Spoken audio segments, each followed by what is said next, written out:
It is a gorgeous afternoon in the Bay Area as the Houston Astros wrap up this 6-game road trip against the Oakland A's, playing the final game of this 3-game series. Off day tomorrow before the Astros return home for a 3-game set against the Texas Rangers. Gerrit Cole back on the mound after one of the most dominant performances you will ever see from a starting pitcher. And today he will close out the road trip just like he opened it up, he hopes, as he takes on the Oakland A's. Hi, everybody. Welcome. Todd Callis alongside Jeff Blum. And Blummer, this road trip started out in Arizona against the Diamondbacks, and now a chance with a win today to really end it on a good note. Yeah, they've already won the series by taking the first 2 here against Oakland, but a win today would really prove to be beneficial for them because that would make them 4-2 on this road trip before heading back home. Gerrit Cole making his 8th start for the Astros, and his last one was unbelievable. It was unbelievable. We're going to show you plenty of video about it and talk about it, but the line is unbelievable. 9 innings, 16 punch-outs. He did not have any strikeouts in the first inning or the 9th inning, which makes this even more remarkable, wiping through that Arizona Diamondback lineup. Last pitch was the hardest pitch he's thrown all year long, so he knows what he's doing when he gets out there, understood the moment, and had that defense playing behind him. But to go out there and throw 114 pitches and have 22 swings and misses is pretty impressive. This season in the major leagues, he is second in ERA, just behind his teammate Justin Verlander.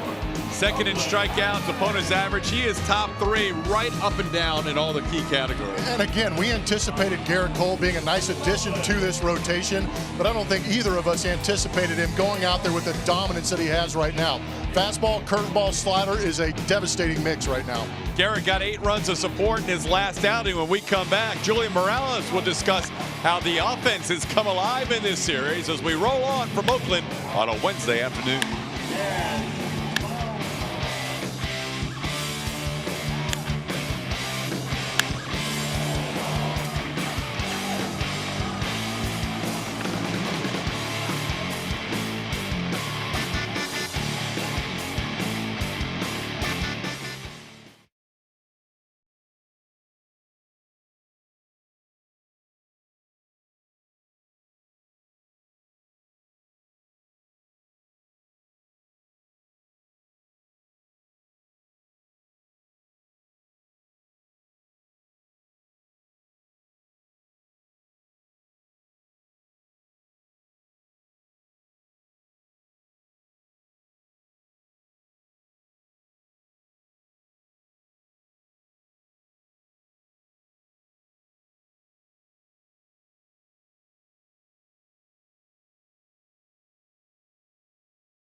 Going for a series sweep today with Garrett Cole on the mound, and they're coming off a series that they lost to Arizona, and Jose Altuve said, I feel something big coming on. And he was absolutely right. When this team headed into Oakland, we saw big things from the offense. It's our Toyota get out and play.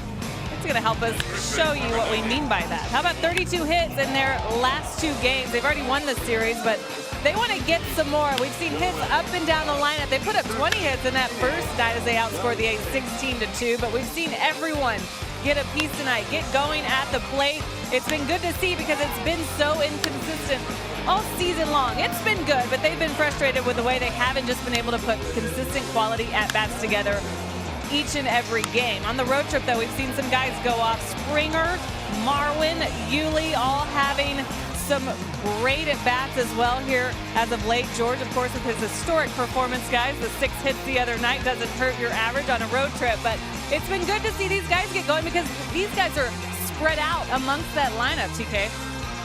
They are, and it's a little different looking lineup today, Julia, where Carlos Correa gets the day off, and A.J. Hinch giving Correa a couple of days off in a row with a scheduled day off tomorrow. So everybody else will move up a spot in the lineup. George Springer having a phenomenal series, leads off. He's the DH today. Jose Altuve bats second. Yuli moves up to third, meaning Alex Bregman gets to hit cleanup. Marwin Gonzalez moves up to the 5 spot. Josh Reddick is in right field hitting 6th. Max Stassi behind the plate hits 7th. Derek Fisher in left, and Jake Marisnick in center. Daniel Mengden going for the Oakland A's. He's making his 8th start of the season. He's thrown 37 2/3 innings, 29 strikeouts, only 5 walks at opponent batting average at 263. You can see the numbers. Career against the Astros not very good. And last time he did face the Astros, it was the shortest outing of his season, going 2 1/3 innings. Gave up 6 hits, 5 runs, 4 of them being earned. Well, George Springer 8 for 10 in this series with a walk. Starts off with a called strike. Springer, who had never hit well in his career here in the Oakland Coliseum, batting .217 prior to this series, is having a monster first 2 games. He is set up for the possibility of setting an Astros franchise record. Billy Hatcher back in 1988 had 11 hits in a 3-game series. That's the Astros record. George would need 3 today to match that. Going off 6 hits on Monday, 2 hits last night.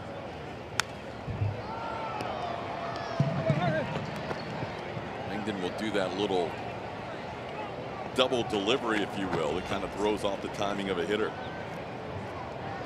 Yeah, the windups almost as much as a throwback as the mustache. It is. I heard Raleigh Fingers was in the house yesterday. Didn't see him, but he's got the old school Raleigh Fingers mustache. A little hesitation in that delivery on the 1-2 to Springer. 65 degrees here in Oakland.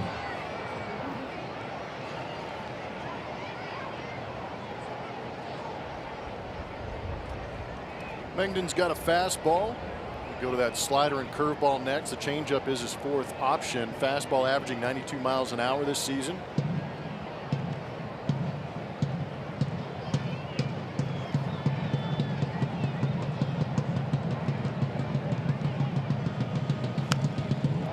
And on the hands of George. Fouls it off. That might have been that changeup. Some funky movement on it, tailing inside to George, just fighting it off. He doesn't throw the change much to righties, so that would good job by George to fight it off. Most of that changeup will be thrown to lefties, and he'll throw a lot more sliders to righties.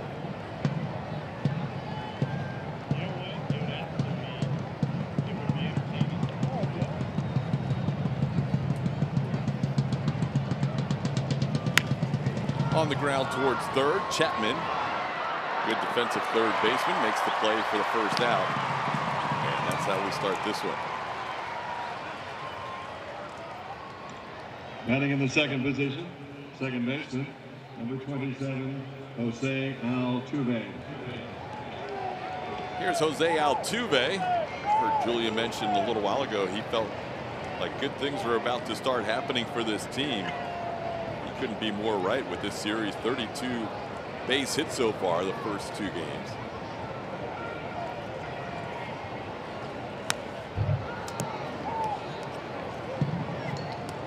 I would believe this guy. He's got a good pulse on what's going on down there. After what we've seen in the first 2 games here in Oakland, it's a good sign. Everything moving in the right direction. Sun's out, things are warming up, and the bats are coming with it. Altuve reaches out into shallow right. Piscotty a long run. He won't get there. Altuve's going to try for second, and he is safe with a head-first slide. Altuve really aggressive on that flare to right, and he has himself a 1-out double. Pretty amazing. On our MD Anderson strike zone, we're going to get a good idea of how far off the plate that is again for Jose Altuve. High exit velo guy in recent days not getting the hits. Here, just a little drop shot on the outside, and the reason he gets to second base is because he's busting it out of the box. He left that batter's box with the intention of forcing the issue at second base, and he wins it. That was a ball that most people just don't even think about going to second. Oh, are you kidding me? No, I'm doing a happy dance into first base, getting that knock out of the way in the first inning. Here's Yuli riding a 10-game hitting streak.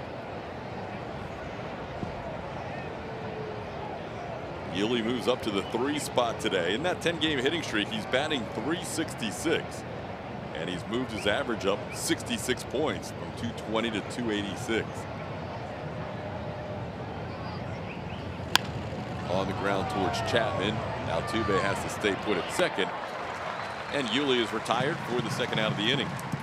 Starting defense is presented by Xfinity. Chapman's one of the best you'll find at third base. He is flanked by Marcus Semien at short. Jed Lowry is the second baseman, and Matt Olson's at first. In the outfield from left to right, Matt Joyce. Mark Canha gets to start in center, and Stephen Piscotty is in right. Jonathan Lucroy behind the plate for Daniel Mengden. 18 unearned runs allowed by that defense this year, is third in the American League. Alex Bregman batting cleanup for the first time in his career. This is his 234th start, and the first time he's batted fourth in A.J. Hinch's lineup. I wonder how many guys in the clubhouse he went around and showed the lineup card. So that's me, 4-hole cleanup guy right here. And the big swing from the cleanup hitter, and it's 0-1. I like it. The bats, you know, Julia was talking about how these bats are coming alive and guys are starting to feel that momentum a little bit. I think the biggest key for me is they've been a little bit more aggressive in this matchup against the Oakland A's. Swinging early in the count, swinging with a purpose, not trying to guess or try and finesse the swings out there.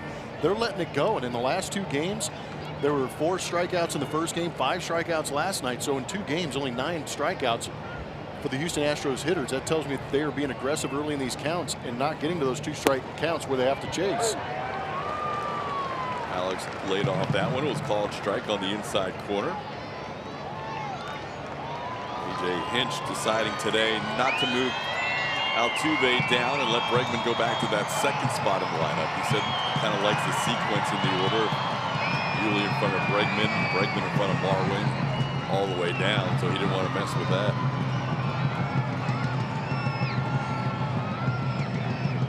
Different look in the lineup with Alex batting fourth. He's been good in RBI situations this season. This will be a big one right here to get up on the board early. How fast was Altuve going to second on that? This is crazy. And we always talk about feet per second, and Jose Altuve on his sprint speed, 30.2 feet per second. That is elite. That's amazing. That is elite territory. 30 and above, and he was 30.2 on that double to right. He got to first in 3.4 seconds. Wow. And then made the turn. Yeah, that was intent. So he that was beautiful.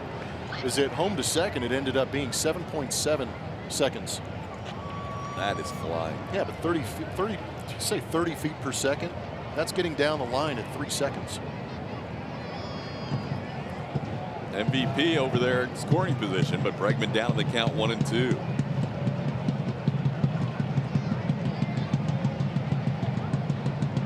Altuve on the move. Ground ball towards the bag is knocked down by Chapman. He's going to make the play across. Altuve stays at third. Bregman has himself an infield hit. A lot going on that play, as Altuve was on the move and Chapman couldn't glove that ground ball cleanly. Man, that was my thought exactly. Base runner, the bag, the foul line, and the baseball all having a convention over there right at third base. Tough error. Ooh, I'm gonna call that one an error. That was a tweener hop on the move. Batting in the fifth position at the bag. Number 9. I mean, he's thinking that might hit the bag. And who's to say that he throws out Alex Bregman at first base, who can run pretty well also. That would have been a tough pick and throw across the diamond. There's the look. Bregman's crossing the bag as that ball's arriving. Alex has not had a lot of love from official scores this year. It really hasn't. There was one that was changed on Kyle Seager, originally ruled an error in Seattle. Bregman got a double. We were shocked, and originally it was called an error. Here's Marwin Gonzalez. Bregman started, stopped, and he probably could have kept going because that ball was in the dirt, but just a bluff up a go as the pitch is low to Marwin. Blummer, you asked at the beginning of the series for some 2-out RBIs, and we have seen that across the board in the first 2 games. And it's been Alex Bregman and Marwin Gonzalez in this series. Marwin had 5 RBIs in that first game. He had 4 of those RBIs in 2-out opportunities.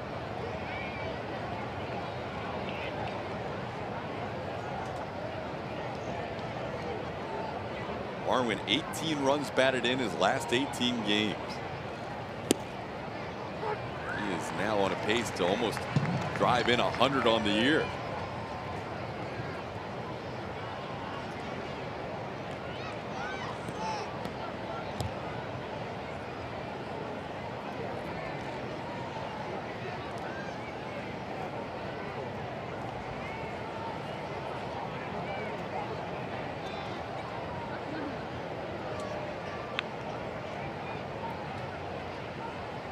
Runners on the corners, 2 outs. Bregman on the move, ground ball right side. Olsen has it, and the Astros will strand 2 in the first inning. 1 hit, 1 error. We head to the bottom half of the first.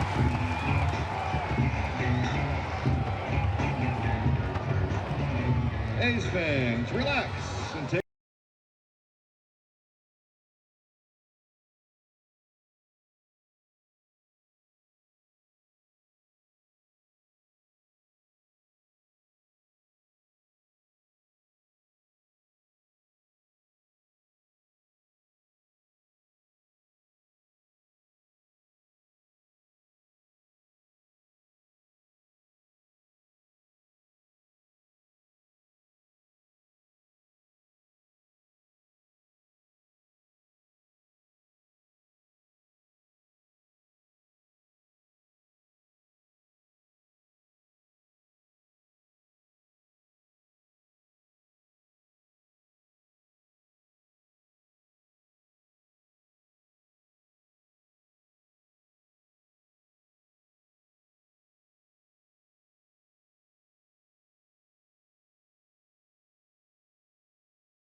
And that is Garrett Cole. It's a good sign for the Houston Astros. He has been dazzling in 7 starts as a Houston Astro. 3-1 record, could be better. He got some run support in a couple of those games, but last time out, raising that strikeout number to 77 with 16 punch-outs against the Arizona Diamondbacks.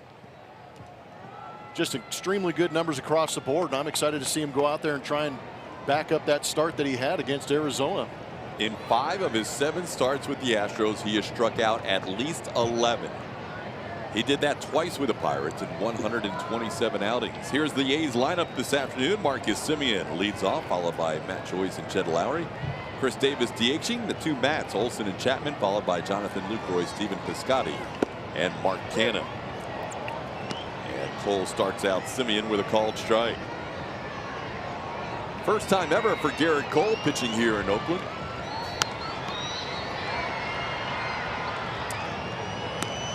Face these A's back on the 29th. He went 6 2/3 innings, punched out 12 Athletics.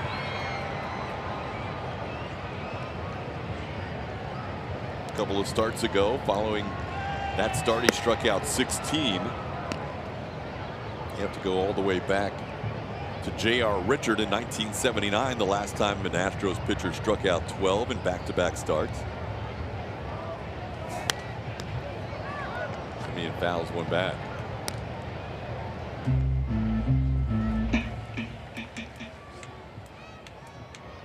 It'll be interesting to watch the A's and see if they change their approach against Garrett Cole, maybe swinging a little bit earlier in the count. Gaining all those strikeouts. He's been very efficient because he's thrown a lot of strikes early in the count. But again, even with the fastball that he basically is telling these guys he's coming after him at 95 miles an hour, Semien's having a hard time actually squaring it up and getting it in play. A lot of foul balls. Semien has played in every game and every inning so far this year for the A's. And he's been the one guy in the lineup who's been a little bit difficult for Astros pitching in this series. A's scoring 2 runs in each of the 2 games so far, and 2 runs in 4 straight games.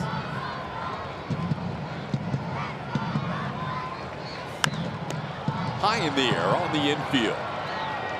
The shortstop, Marwin Gonzalez, puts it away for the first out of the game. What's interesting about Garrett Cole also, he has a tendency to get ahead with that fastball, but there were 12 called strikes on his curveball last outing. That tells me that he was throwing a lot of get-me-over curveballs early in the count, keeping these hitters off balance to get ahead in these counts. So pretty unique and dynamic to be able to go out with 95 to get ahead, but also the breaking ball just to get it in the strike zone and not get that swing early in the count. You can't ambush him when he has that curveball that he's able to throw for a strike early in the count. And we're seeing that usage of the curveball and the slider go up this season compared to where he was in the past. And the use of that 2-seamer and also the changeup have kind of gone away. When you have that riding 4-seam fastball to go along with the curveball and slider, as effective as he has been, nobody's ever struck out more in his team's first 7 starts of his career than Garrett Cole. And there's a lot of other adjustments I'm sure he's made since coming over from Pittsburgh. But I think for you and I, the biggest one is taking away that 2-seamer and the changeup and just going to that 3-pitch mix of the fastball, curveball, slider. And we're seeing that first out was a pop-up. We're seeing a lot more balls in the air, a lot more fly balls, in addition to obviously the strikeout total. And that 2-seamer probably induced a few more ground balls during his time in Pittsburgh. But it also was hit hard last year, and he has gone away from that a lot this season. When we say that's a record for 7 starts, not just an Astros record, that's a major league mark. Nobody's ever struck out as many in his team's first 7 starts. Quite a beginning to the Garrett Cole Houston Astros day. And that one misses inside. Matt Joyce with a full count.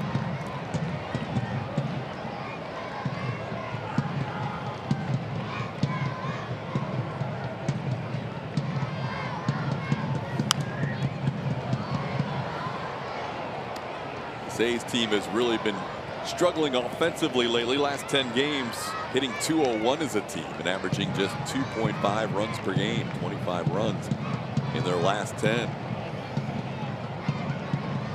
Start the day at an even 500 on the season.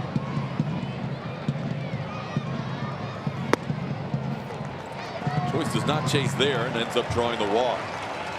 Joyce has a batting average below 200, but the 20 walks give him a decent on-base percentage. He leads the team in that category. Batting third, playing second, number 8, Jed Lowry. I'll bring up Jed Lowry.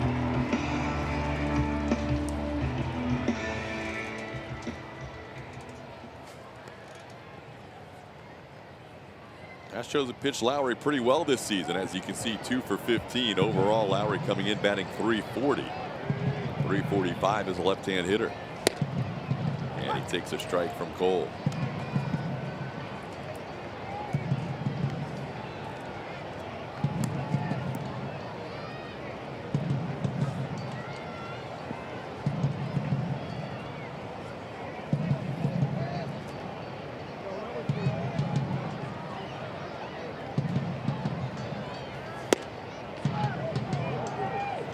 Misses the edge, 1-1. Max Stassi back behind the plate again today for Garrett Cole. Stassi caught Cole in that incredible performance on Friday.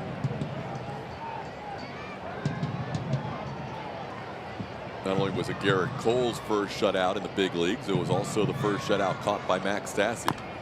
This one fouled off the front leg of Jed Lowry.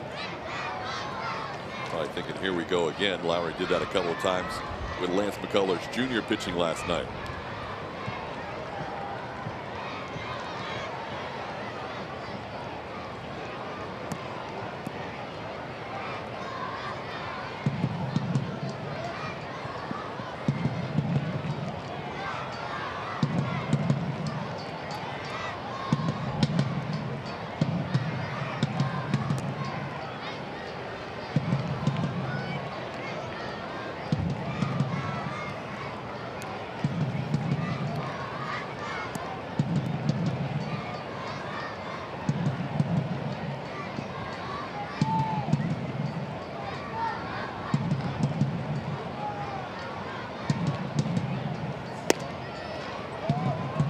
Stassi held it for an extra beat, thinking that was a strike, and Garrett's wondering if that was up.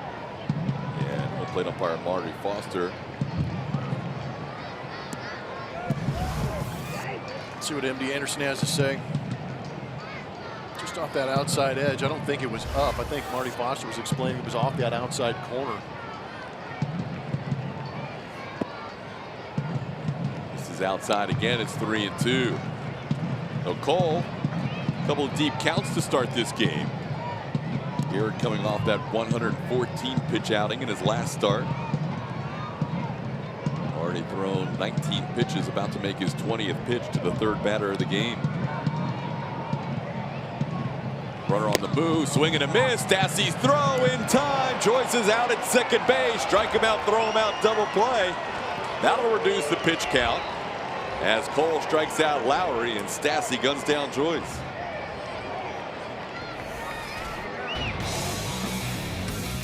It's a unique double play, but it's to be expected with Garrett Cole out there with the punch out, throw out. First.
Brought to you by Rooms to Go, where you'll save even more when you buy the whole room and delivery is fast and easy. And by Jack in the Box. Try the new Cholula Buttery Jack, part of the Buttery Jack family. The Houston kid, Daniel Mengden, delivers to Josh Reddick, the former A. And gets a called strike on the first pitch of the second inning. Reddick's done well against his former team since joining the Astros. He is batting .385 with a 1361 OPS in 9 games against the A's. Had the night off yesterday against Sean Manaea. Did come in as a pinch hitter.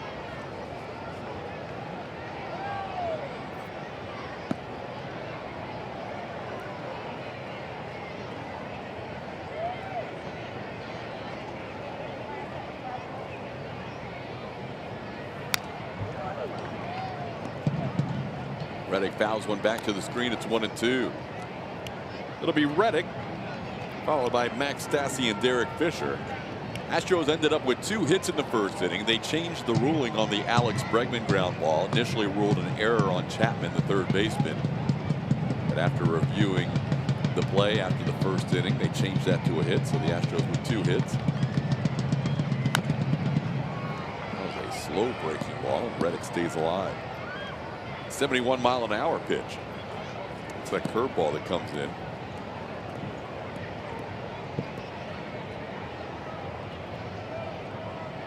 Langdon went to Westside High School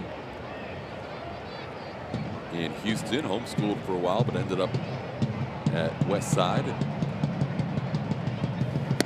Strikes out Josh Reddick here, picks up his first strikeout, and the first out of the second inning. Last time he pitched against the Astros, it was the night we had Jeff Bagwell in the booth, and the Astros jumped all over the A's in that game. Ended up winning that game 11-0 at Minute Maid Park. Here's Max Stassi.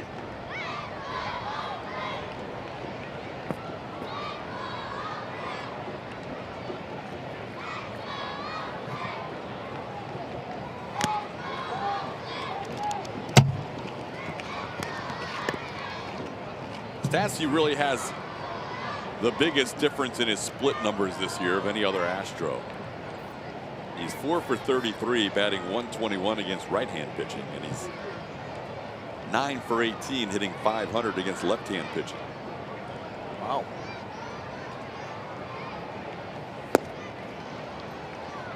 That helps in the idea of platooning McCann and Stassi.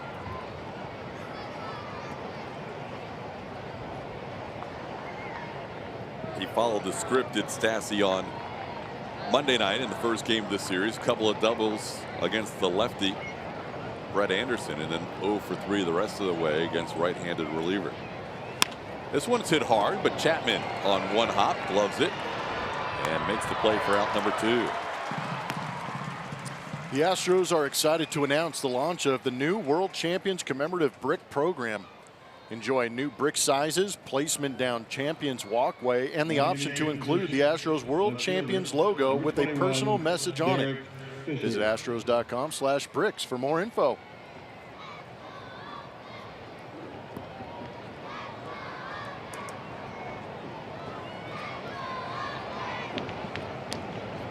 Derek Fisher will bat. Fisher with some better ABs lately. You see below his season average, the numbers his last 9 games up to .316. And he hits one hard to center field. He's been more aggressive early in the count. This one will be caught on the run by Canna. Ended up flaring out to center for the final out. 1-2-3 inning for Mengden in the second.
delivers an all-new franchise mode and much more. RBI Baseball available now. Learn more at rbigame.com. Rated for everyone.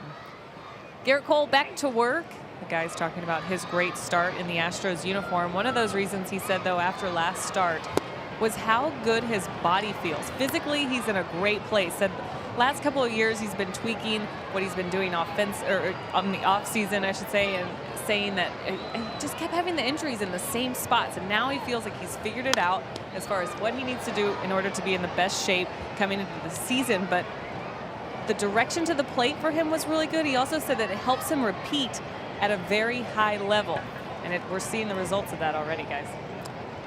Yeah, I would say so. He has been repeating his delivery very effectively all year long, and in the first inning ends up with a strikeout throw out double play to end the inning, now facing Chris Davis to start the bottom half of the second inning. He had one more strikeout after the first inning than he did in his last start when he struck out 16. Up and into Davis is 2-2.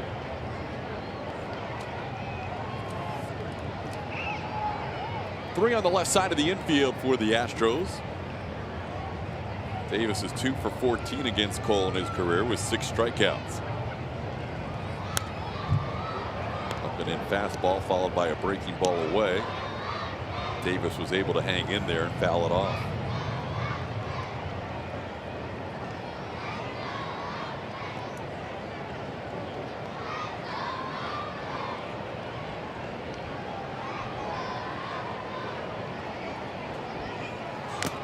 Foul tip in and out of the glove of Max Stassi. Davis stays alive.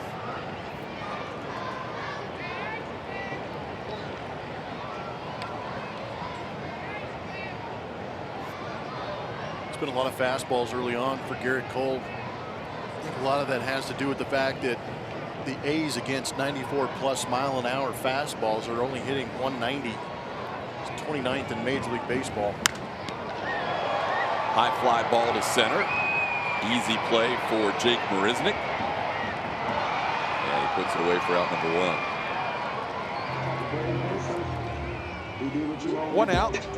Base is empty. That'll bring up Matt Olson.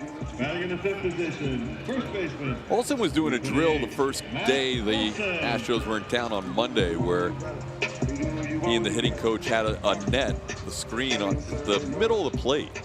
So he's a guy that starts with that stance where his bat is out almost to the middle of the plate anyhow, but the screen was in the middle of the plate. What were some of the things they were trying to promote there? Keep from casting. With the hands out there, you can see you knew he was going to swing at the first pitch. But that's just where he starts. When the pitcher starts his windup, his hands start to load back and get towards that back side, where he's trying to transfer the weight from the middle of his body to the back leg. But in doing so, sometimes he has a tendency to cast the end of the barrel out over the plates. So if I'm the left-handed hitter, I get to my load and I'll cast the end of the barrel out over the plate and drag it across. What that net does is it keeps you from casting. You got to keep the hands through first and then bring the barrel through later. So it really creates a little bit better swing path going through. I saw Robinson Cano do it years ago. I've seen a few guys do it, and it's basically about, and when you say casting, that takes some of the power away from you, doesn't it? Yeah, and you get in the zone, out of the zone a lot quicker too sometimes. If that barrel shoots out all of a sudden onto the plate, and then you're going to pull that barrel right out of the zone. What they're trying to do is, it's the theory that bringing the knob through the zone first, and there's a little bit of lag in that barrel coming behind the knob, and then you whip that barrel through the zone, and that's what creates a little more length through the zone, and it creates a little more power. Because as soon as you cast the barrel out too soon, you lose a lot of your pop.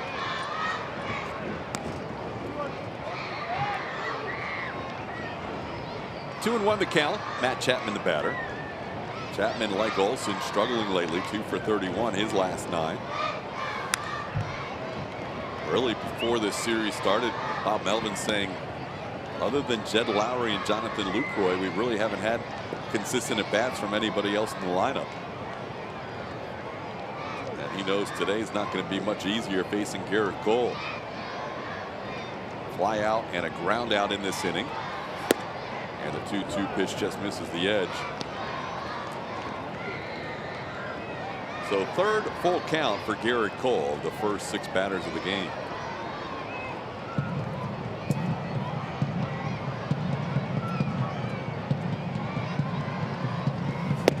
Cole, third strike. He catches the corner at 97. Strikeouts to end the first and the second. We are through 2 scoreless.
With his passionate playing style, George Springer helps reopen a baseball field, and Preston Wilson breaks down the art of robbing a home run. All that and more on Astros Bases Loaded Fridays before pregame and re-airing all week only on AT&T Sportsnet. Astros wrapping up a string of 26 games in 27 days and hoping to go out a winner today. Try and sweep the series and end up with a 4-2 road trip. Jake Marisnick leads off in this scoreless game, facing Daniel Mengden. Mengden lasted just 2 1/3 innings in his last start against the Astros, but he's off to a good start today. He did allow a couple of first-inning hits, but then a 1-2-3 second. Astros had 6 hits, 5 runs, and 4 of them earned in that last start. Jake fouls one down the left field line.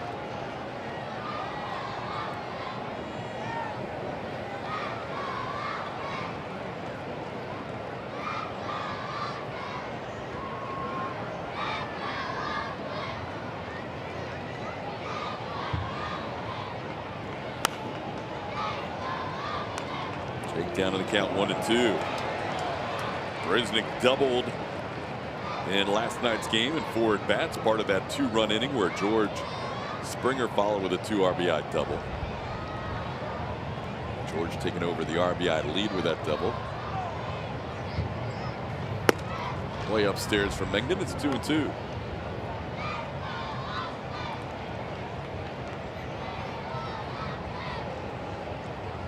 Mengden 0-3 with a 7.23 ERA against the Astros in his 5 career starts.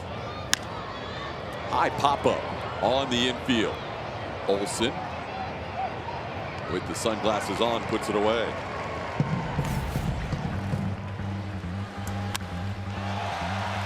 Some of the home runs for George Springer against Oakland, not cheap shots either. A couple of bombs hanging off speed out over the plate. Picking on that home run pump, but this was a big one against Anderson in this series. 462 feet. George is one of those guys that has prodigious power all over the ballpark, and he likes to put it on display in a big way. Longest home run of the season for the Astros. Old Dominion bringing his best. Shows us George this year against a team he had struggled against in his career, dominating the A's in 2018. A 1795 OPS with 8 runs batted in 5 games. George was hitting .229 in his career against Oakland before this season.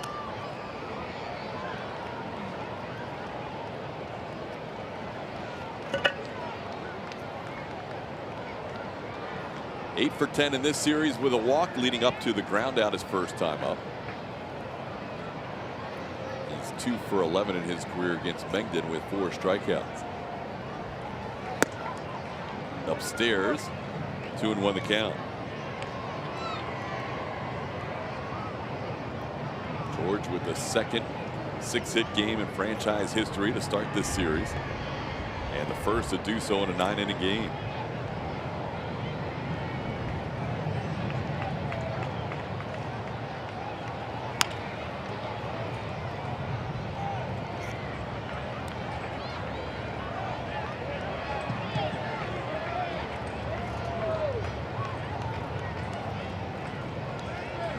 Mengden actually does a pretty good job through the second time through the lineup. It's the first and third times that you got to worry about with Mengden out there.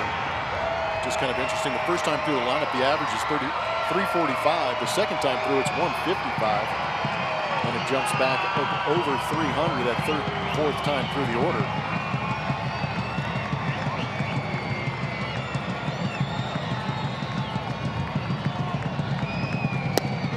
Called third strike. George thought that was outside.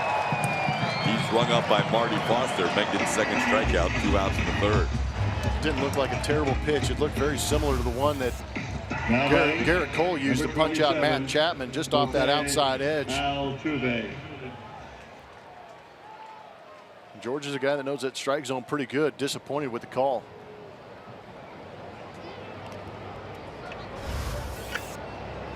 Here's Altuve. Doubled his first time up. He has 4 consecutive hits against Daniel Mengden and is 8 for 15 in his career with a home run.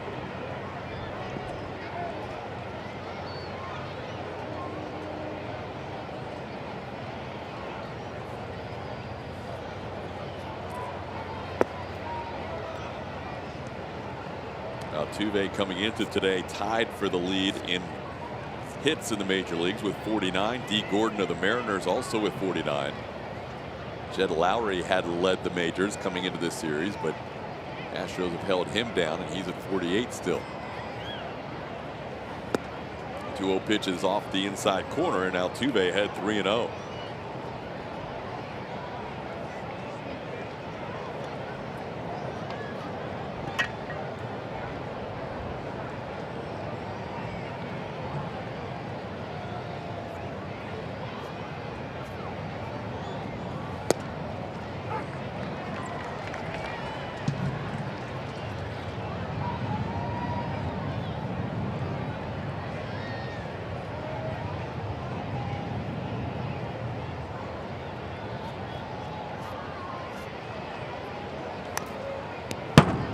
Mengden back in the count. Now the count's full on Altuve. Back in with a 3-1 slider.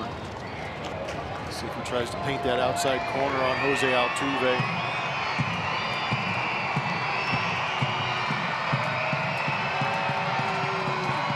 Jose took a good pass at it. Wonder if that'll change the mind of Mengden and maybe bring a fastball.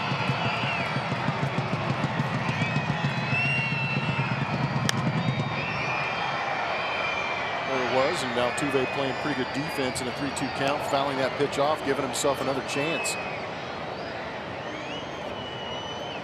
Checking with Marty Foster to see if that would have been called a strike had he not taken a pass at it.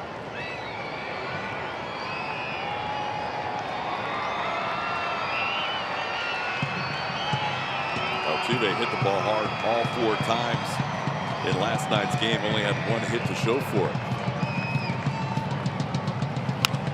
Hits the ball hard this time towards the corner and left, and that's going to be down for extra bases. Second consecutive double for Jose Altuve. He's a 2-out base runner. A little bit easier and more traditional double from Jose Altuve. He had to earn that first one with his wheels. This one, he just gets a fastball in and turns on it. He's so good at bringing the hands in. And a lot of times it almost looks as if he's going to get beat, but his hands are so quick that he gets the barrel to it and fires it right out of there. And with 2 outs, puts himself in scoring position for Yuli.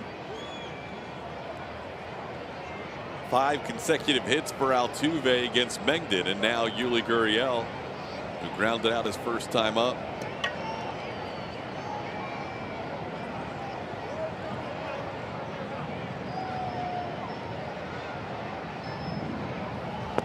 Yuli tries to hold up, and he does. Lowry and Altuve having a discussion at second base. When the pitch is made, there's not a second baseman or shortstop very close to Altuve. You can get a pretty good lead. Lowry kind of cheating there now, but by the time Mengden's ready to pitch, he goes back towards his position at second.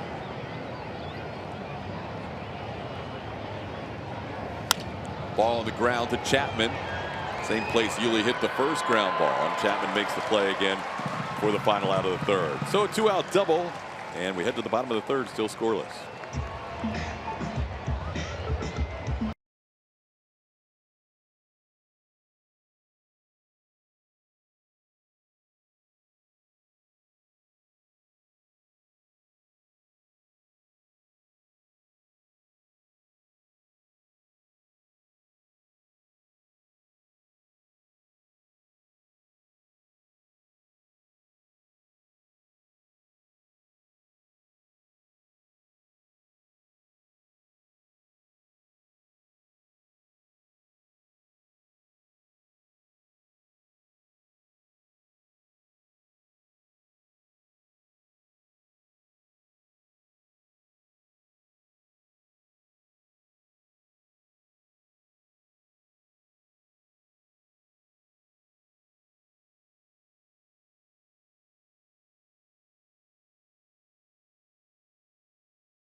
For Garrett Cole out there, he's got plenty to choose from, and so far this season in that Astros uniform, it has been that four-seam fastball and then the power slider, power curveball mix.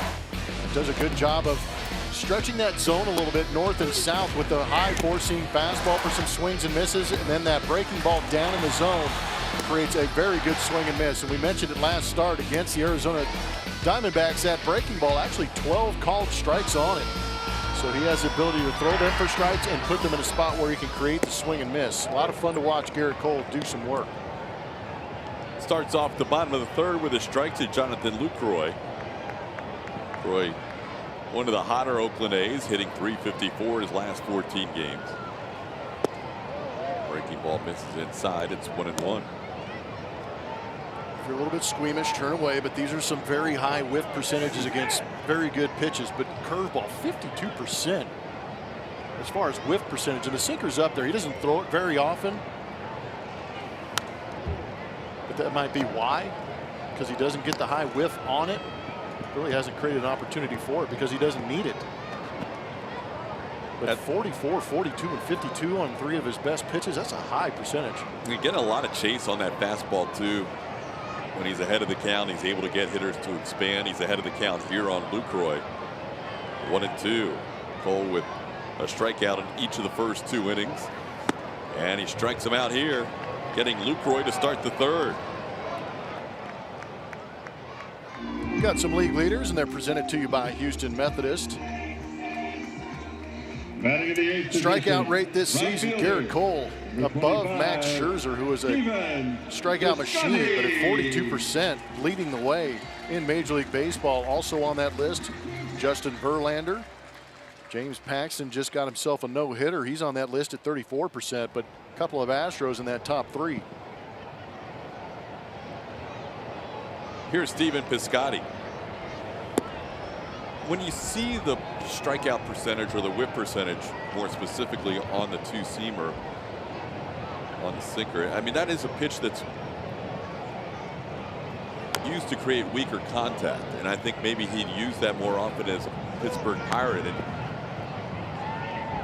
when you have a pitch that induces weaker contact, it's not necessarily a strikeout pitch. Now that he's relying more on his other stuff, the slider, the curve, four-seam fastball. You saw those whip percentages. Scotty sends one deep to center field where Jake Marisnik on the track. That ball kept carrying to center. Jake had to make the play just a few feet in front of the wall for out number 2. But anyhow, going back to that, so he's got the 3 pitches where he gets the high whip percentage on now, and those are his weapons. He doesn't really use those other 2 pitches.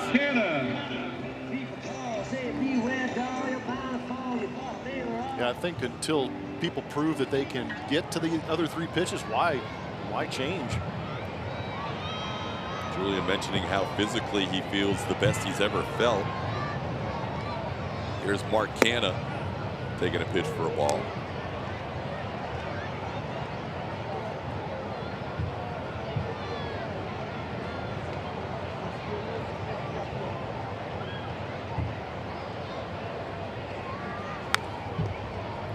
And when we first saw him in spring training, I think the initial reaction from both of us was that it's just such ease in his delivery to have the ball reach the plate at 96, 97 consistently. Yeah, there's not wasted movement in the delivery for Garrett Cole.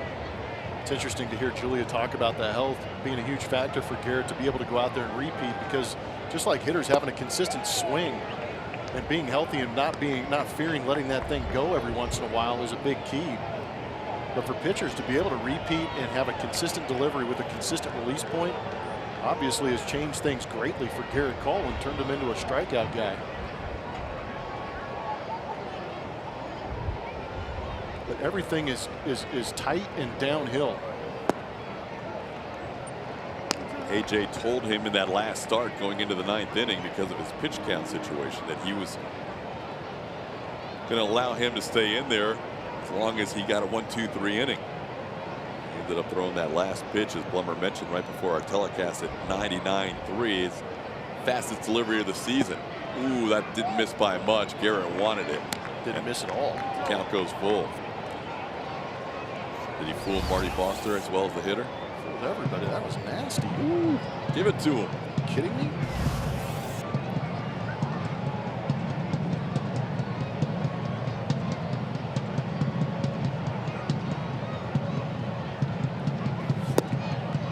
Ball 4 just missed on the 2-2 pitch, and then a little bit outside on the 3-2 pitch. Second walk by Cole. That's one more than he allowed in his last start. TK talking about that last start and how he finished that game, how strong he was. You know what, we heard from several guys in that dugout that day, as well as pitching coach Brent Strom, AJ, say that was one of the most dominating performances they've ever seen. I mean, take no hitters and all the starts that they've seen in their careers. Stromy, how many guys has he seen pitch?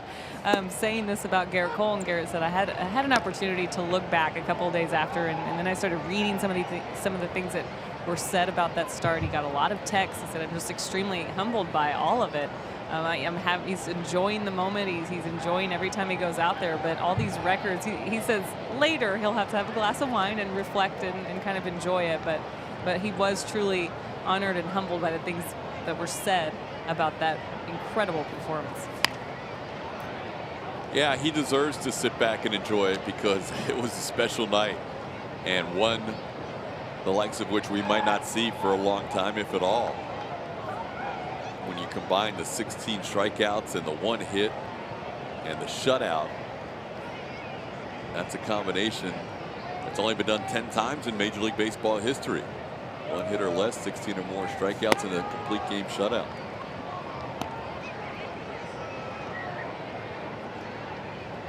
We gave you the list the other day, but it bears repeating. Nolan did it 4 of the other 9 times. Max Scherzer did it twice.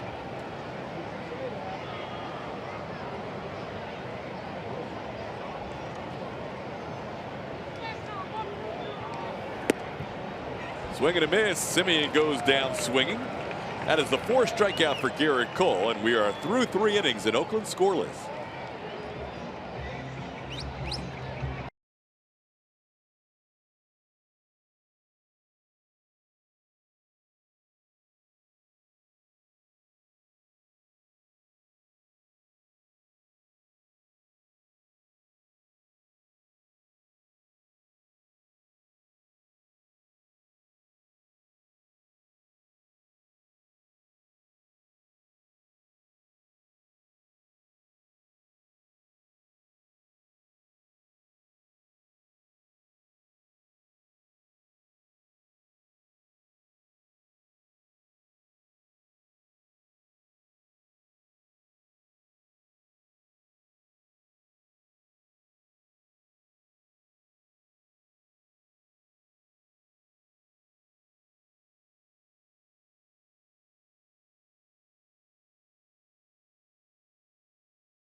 SW fan WTX on Twitter to show us, and you can win a VIP experience. West Texas May is your chance to show your spirit, so tweet now and you can win big. We go to the fourth inning. Cleanup hitter Alex Bregman leads off. That's right, cleanup hitter for the first time in his career. Ended up with a single his first time up. That extended his hitting streak on the road. He's up to an 11-game road hitting streak. Overall, over 300 his last 20 games. Alex, Marwin Gonzalez, Josh Reddick. Astros facing Daniel Mengden, second time through the order. And Bregman down to the count 0-2. Alex got the offense going yesterday with an opposite field home run, his second on this road trip, and his third on the season.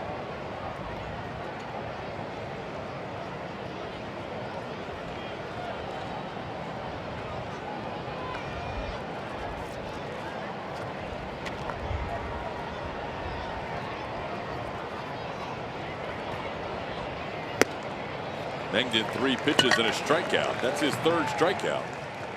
And the first out of the fourth. Power player of the game is presented by TXU Energy. Marwin Gonzalez. Talked about him being very good in recent days. He's raised his average. Yeah, that's right. 92 points since April 18th. A little bit of a rough start the first couple weeks of the season, but with the weather warming up, so is Marwin's bat. He's getting some clutch hits, having plenty of opportunities with runners in scoring position and coming through of late.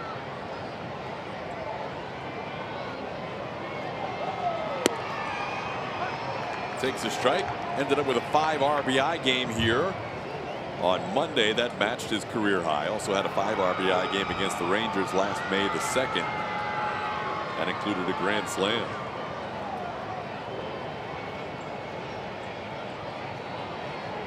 Of those 23 runs batted in, and all 3 of the home runs for Marwin have come as a left-handed hitter. That one inside for Mengden. It's 1-1.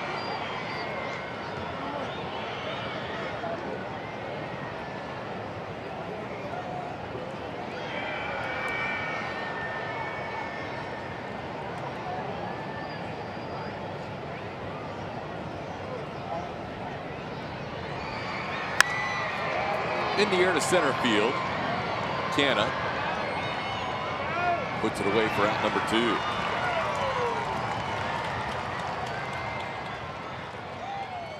Astros with 3 hits today, 2 of them from HOU Altuve, who has a couple of doubles, and the other one Alex Bregman. Mengden hasn't walked a batter, and he struck out 3 as he faces Josh Reddick with 2 outs in the 4th.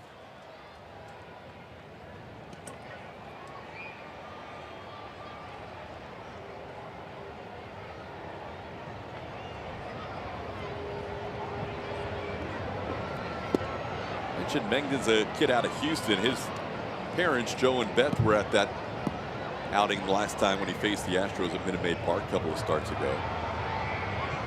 They actually had a choice to make because all his siblings are in ballet, and the middle daughter, Rachel, is dancing in the West Side Story with the Houston Grand Opera. And she was performing that same night Mengden was pitching against the Astros. A talented family. Very talented. He was the only one that didn't end up in ballet. Gave it a shot for 1 year and decided on athletics. Reddick into left field. Matt Joyce is back and puts it away.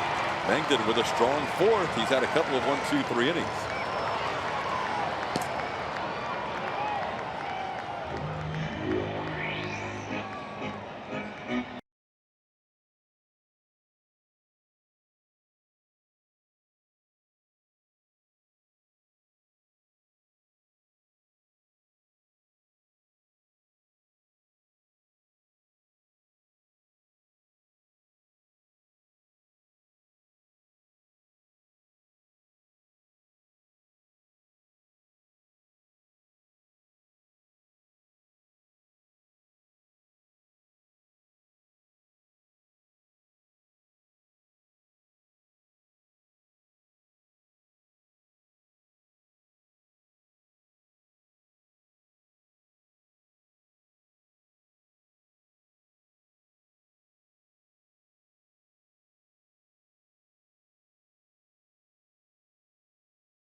Is a good one. Remember to follow us on Twitter at ATTSportsNetSW. Which individual achievement would you most enjoy seeing in person? Perfect game, hit for the cycle, 6-hit game, or a 3-homer game? We'll reveal the results later in the broadcast. TK. All right, Julia, all good choices. It's the anniversary of a perfect game in this stadium. Dallas Braden threw one here on May the 9th of 2010, 8 years ago today. Mother's Day against the Tampa Bay Rays. And Braden's here working as part of the A's television broadcast crew. Grandmother got to throw out the first pitch today. She was in attendance for that Mother's Day perfect game as well. Matt Joyce leads off for the A's. Julia mentioned last inning that Garrett Cole got a lot of texts after his great performance on Friday in Arizona. Matt Joyce, one of those guys that texted him. Joyce and Cole were teammates 2 years ago with the Pirates. Matt said he always knew Garrett Cole had the ability to be as good as he's been with the Astros. As he gets called out on strikes on a high fastball, Matt thought that was up and asked Marty Foster if that was too high. He wasn't pleased with that, but that's strikeout number 5 for Cole.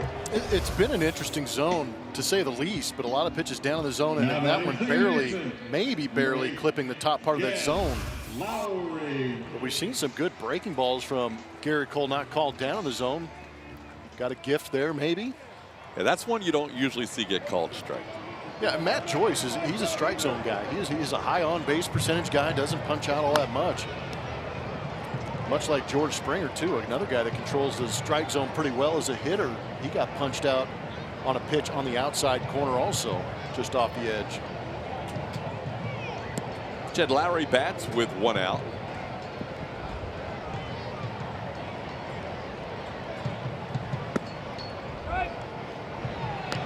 Lowry struck out into a double play his first time up.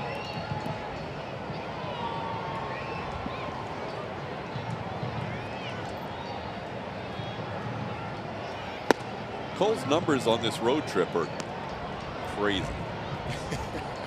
That's sitting at 12 1/3 innings. 1 hit, 21 strikeouts.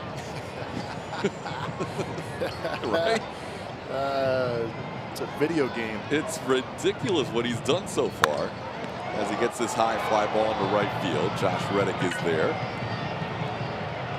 Ball seems to be carrying, even that one carried to the track. It's hard to tell where the wind's blowing based on the flags because it swirls in here, but the fly ball to center that Marisnik went back on, and that one just seemed to keep carrying. Yeah, day games, the ball does carry a little bit more. And I agree with you. I know the wind's blowing, but it does get a little weird inside here now that they put Mount Davis up there, and it does kind of swirl around a little bit. It's a tough place to play the outfield during the day, too. Not too many clouds. It always seems that the sun is just right in the outfielder's face, especially in left field. On the ground, in the hole, backhanded Marwin, long throw, and he pulls Yuli off the bag. Great attempt by Marwin. He almost got Davis. That's the first hit allowed by Garrett Cole.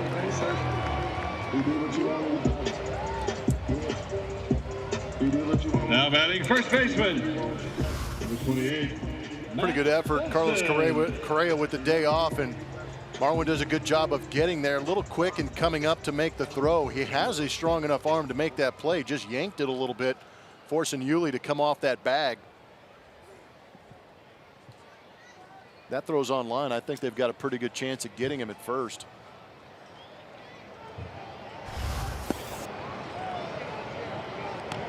Matt Olson, the batter, he grounded out to first his first time up. Only 4 combined hits in this game. The A's with their first hit, an infield single.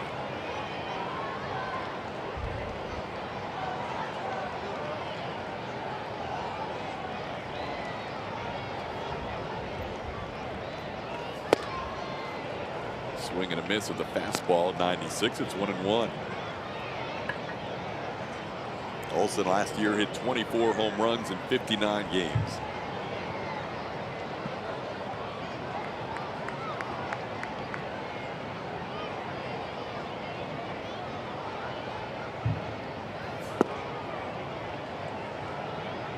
2-1.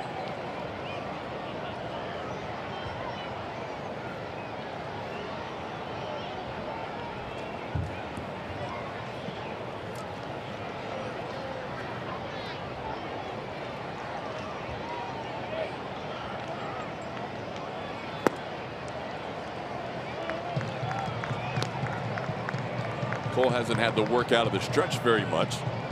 He has allowed a couple of walks and a hit. Now he's down to the count 3-1 to Olsen.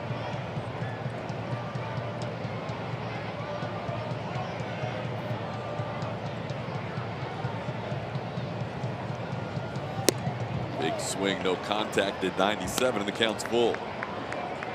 Yeah, and that's the issue, I think, with Olsen, with those hands out over the plate. He's got to get started extremely early to try and catch up to 97 miles an hour.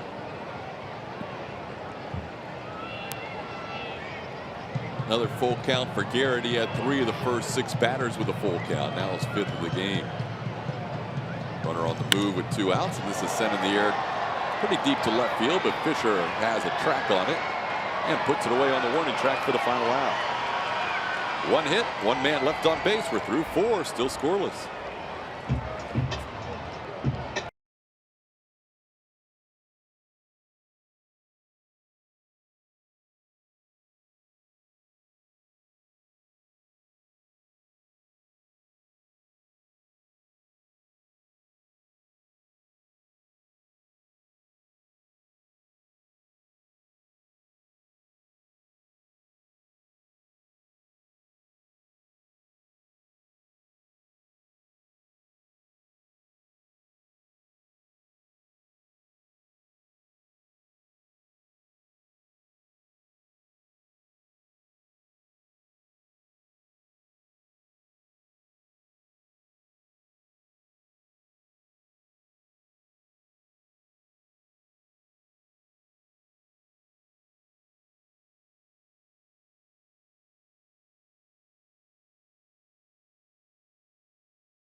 The Astros will have their after party presented by Budweiser. The after party takes place at the Budweiser Brew House for an hour after the game, and it'll feature food, drink, specials, as well as music, trivia, games, and prizes. For tickets to Saturday's game, visit astros.com/promotions.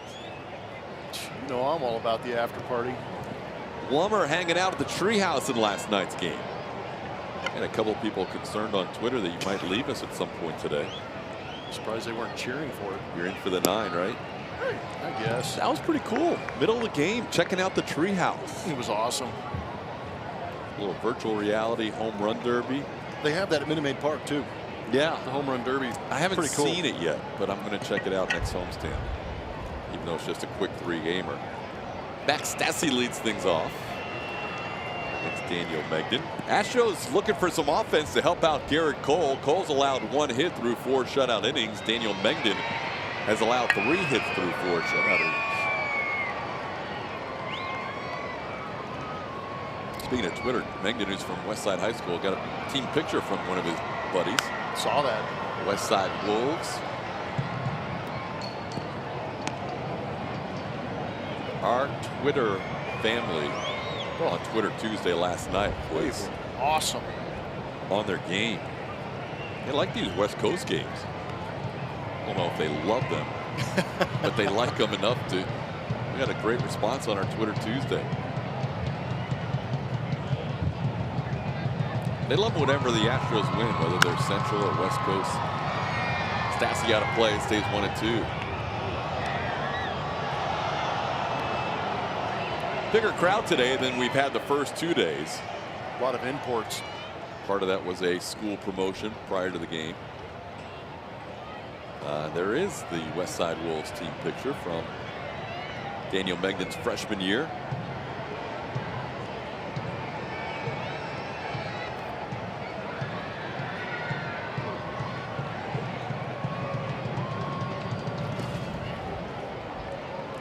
They had speeches on the field today from a lot of the A's employees, kind of teaching kids how they may get involved in sports business world. A lot of those kids stuck around to watch the game as well. We had 73-60 the first night, 96-75 last night, and definitely more than 10,000 today. Stassi through the middle, and it's going to get through. Max Stassi, well-placed ground ball, base hit to center. And he is a leadoff base runner for the Astros, their first leadoff base runner of the afternoon. Hopefully that's a start of something big Now for this batting, Astro offense. Number 21, Derek Fisher. I'll bring up Derek Fisher. We saw him fly out to center field his first time up, swinging at a first pitch. And on this road trip, we have seen more aggressiveness from Derek Fisher than we saw at any point this season. Well, when you can drive a ball about 430 feet, why not? Pick a pitch and try and hammer it. Put that bomb to center field back home. That was a well-struck baseball.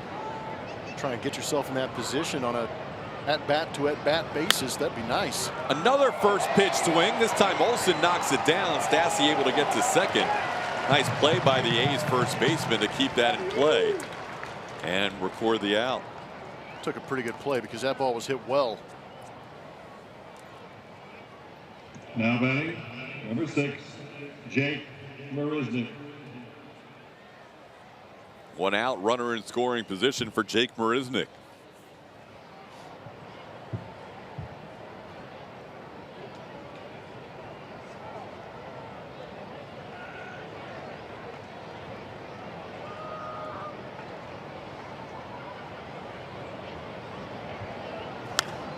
Jake pops one up, shallow right center field. Shielding his eyes is the center fielder Canna, who makes the play for out number 2.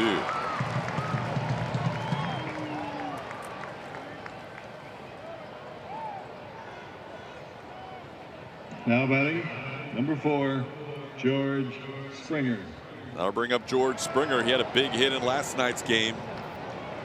Gave the Astros their first lead at 3-2, and the Astros will win that game 4-2.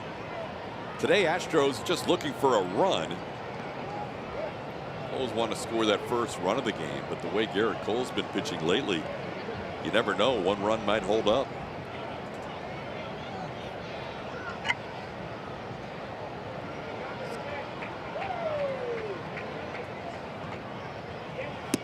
George checks his swing on a pitch outside for a ball, 1-0.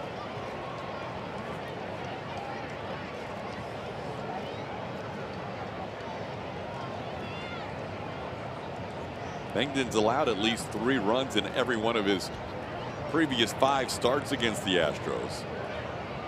But today he's been very good so far with a 4-hit shutout.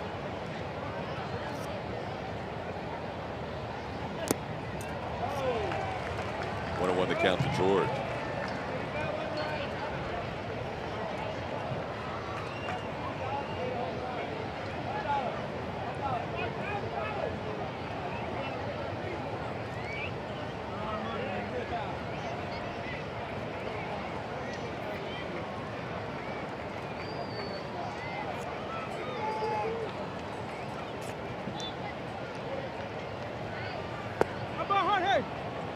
Springer started this road trip batting .256. Even with his 0 for 2 today, he's still at .294. Chance to leave this road trip with a .300 batting average.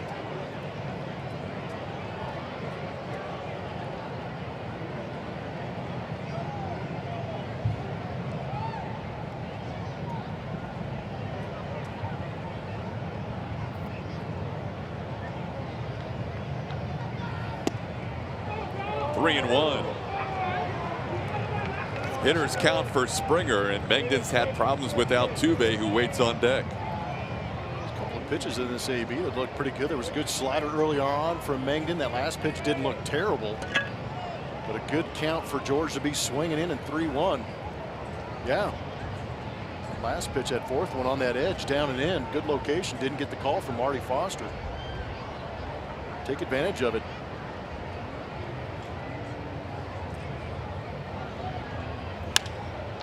Slicing into right field, Piscotty a long run, and he will make a great sliding catch in foul territory to end the inning. Piscotty sliding right into the corner of the wall. The Astros fail to score. One man left on base. We're still scoreless.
Arctic, overbuilt, not overpriced. Bottom half of inning 5. It's been a pitcher's duel so far between Daniel Mengden of the A's and Garrett Cole for the Astros. Cole will face Matt Chapman, Jonathan Lucroy, and Stephen Piscotty. Chapman gets into one to center field, sending Jake all the way to the edge of the warning track, and now backing up a step or two as that ball was hit about 400 feet to straightaway center field for the first out of the 5th.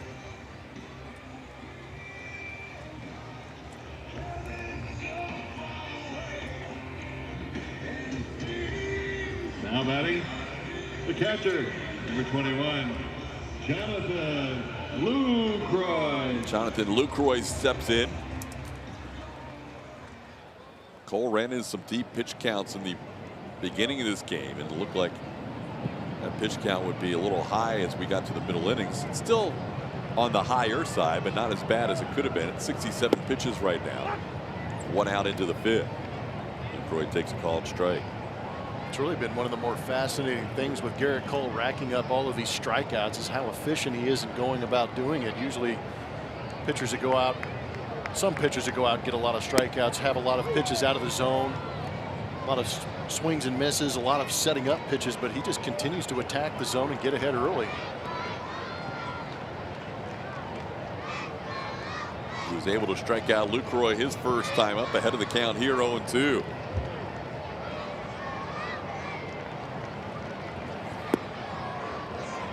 Lucroy does have the best numbers of any of the A's against Garrett Cole. He was 9 for 22, even with that strikeout with 7 runs batted in. Matched up a bunch in that National League Central. Lucroy starting out with the Milwaukee Brewers. 2-2 the count. Cole with at least 1 strikeout in every inning, struck out 2 in the 3rd.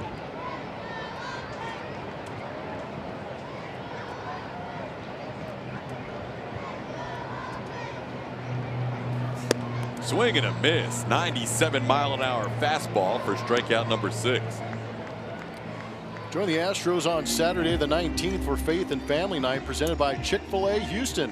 Following the Astros-Indians game starting at 3:10, a live testimony of faith will take place with guest speakers George Springer and Will Harris and artist Torrin Wells. Leads an inspiring post-game concert. For tickets and info, visit astros.com/faith.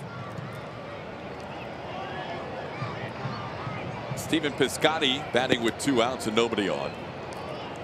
It's been quite an emotional week for Piscotty, losing his mom on Sunday night. Gretchen was not here for the game Monday, but playing last night. Out in both dugouts giving him a standing ovation. Lance McCullers Jr. walked around the mound a little bit to give Piscotty some extra time to compose himself and also to appreciate the recognition from the crowd in both dugouts. And he singles or hits in the left field. This could be a double. He'll take the turn at first, and he's going to go for 2. Piscotty will get there with a stand-up double. Just the second hit allowed by Garrett Cole. And the first extra base hit, the first A's player to reach second base in this game.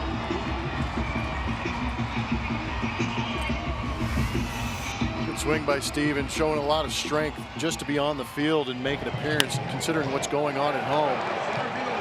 Just made a great play out there in right field on George Springer to finish that last half inning, and then he backs it up with a double, put himself in scoring position. So now Cole will face Mark Canha. Canha drew a walk his first time up. And a strike on the inside corner.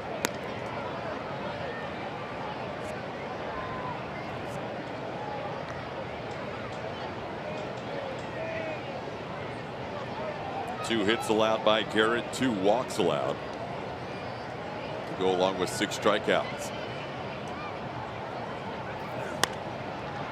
Canha down on the count 0-2.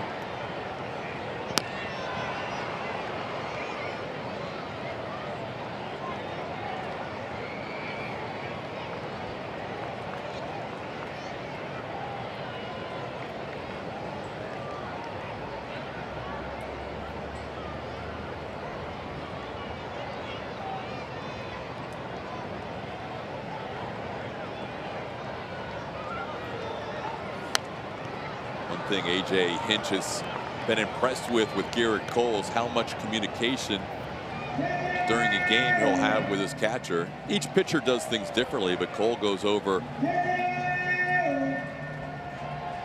each hitter throughout the game with his battery mate. That is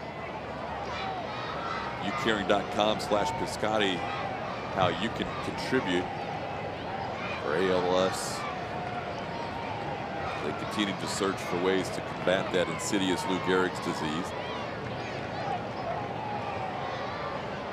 Saw that HOU Darvish made an anonymous donation, had never met Piscotty, and didn't even want it to be public, but somehow it got out. So tip of the cap to a guy like HOU Darvish, part of the baseball family, doesn't even know Steven, but made a donation to that HOUcaring.com/Piscotty.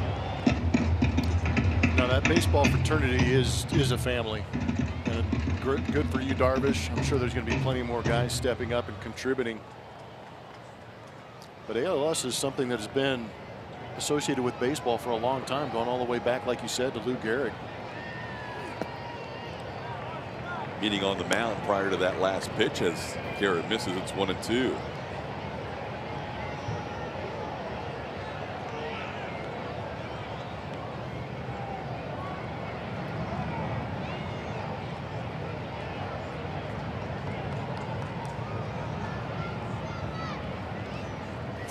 Swing and a miss. Cole gets Mark Canha swinging at the fastball. Strikeout number 7 for Garrett. He's through 5 shutout innings, and we're still scoreless heading to the 6th.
Park on Friday, May 18th. Fans can purchase one of 3 different ticket packages, which include items such as Josh Solo Reddick and Chewbacca dual bobblehead, and an Astros Star Wars t-shirt. For tickets and more information, visit astros.com/Star Wars. Lummer's favorite night. It is. I like it a lot.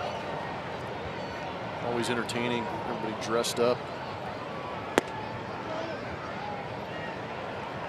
And I've completely indoctrinated my kids into the whole Star Wars thing. They've already texted me trying to get me to commit to a time to go see Solo, which is the new Star Wars movie that is coming out end of the month, May 25th, 6th, something like that. You're asking me something I don't have any knowledge about. Yeah, I know it's coming out, but I don't know. I'm basically talking to myself right now. Julia, can you help? I think it's May 25th. No. So there you go. You've got a family group. Speaking of Solo, family group outing coming up. Yeah, I'm just by myself in my Star Wars fandom. Yeah, sorry. I was watching something before the Yankee series, and I would never have guessed that CC Sabathia is a huge Star Wars guy. I heard about that too. I found that to be rather interesting. Good for him. We're hearing from the truck May 25th, Blummer. You can plan your schedule. Thank you. Around that. I have friends in the truck. Release date. 1-2 the count to Altuve. He has 2 doubles today and goes down swinging here. Frustrated on that swing. That is Mengden's 4th strikeout, first out of the 6th. No player does more. Presented by HEB. Yuli Gurriel coming up to the plate, looking to extend his hitting streak. He's currently on a 10-gamer, which is kind of interesting. He should have a ton more hits in there, because I know when we were home last, he was spraying the ball all over Minute Maid Park and with high velocity, just not getting any hits. But here recently, racking up some of the knocks on this road trip.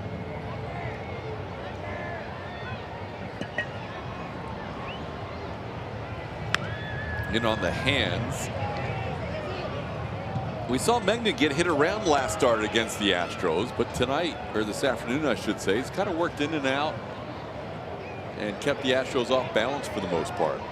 Yeah, we talk a lot about command. Command can mean staying away from the barrels. He's doing a good job of tying up some of the right-handed hitters and then going away. Now they're set up outside after jamming Yuli, and he sends a high, lazy fly ball into left field where Matt Joyce is waiting. And he puts it away for out number 2. No walks, only 3 hits allowed, 4 strikeouts today for Mengden through 5 2/3 innings. Bases empty for Alex Bregman. Batting, number 2, Alex Bregman. Astros with the win last night, combined with the Los Angeles Angels loss, have moved the Astros back into first place in the AL West. Currently leading the Angels by a half game, and the Mariners by 1 game. Angels are leading their game today in Colorado 4-0. Mariners play tonight in Toronto on the heels of a James Paxton no-hitter last night.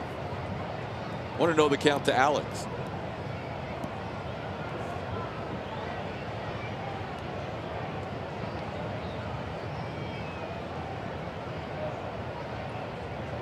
Bregman 1 for 2 with an infield hit. Counts 1-1.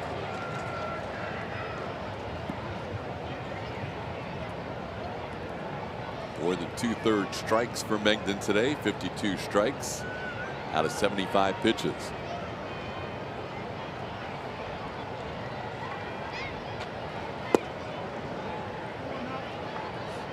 Two and one.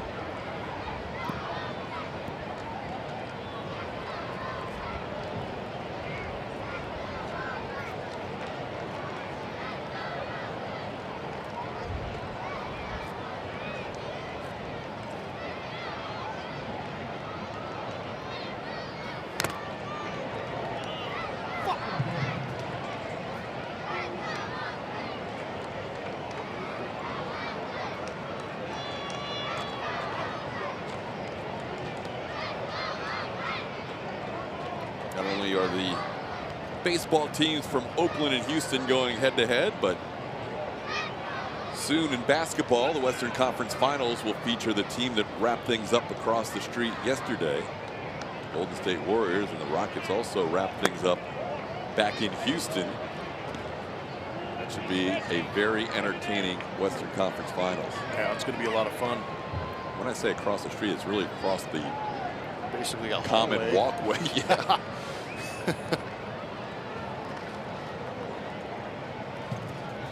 Full count to Alex Bregman. 3-2 pitch sent into center field. Canna back. He is on the warning track for the final out. Deep fly ball by Bregman, but he's retired, and a 1-2-3 inning for Mengden. He's had a 1-2-3 inning in every even inning.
Four hits for the Astros, 2 hits for the Athletics.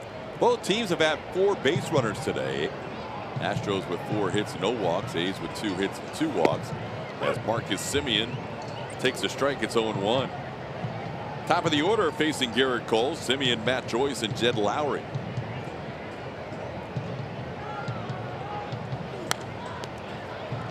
Mentioned how Cole always talks to Max Stassi during the course of the game, and his focus is a lot of times is on that first hitter of the inning.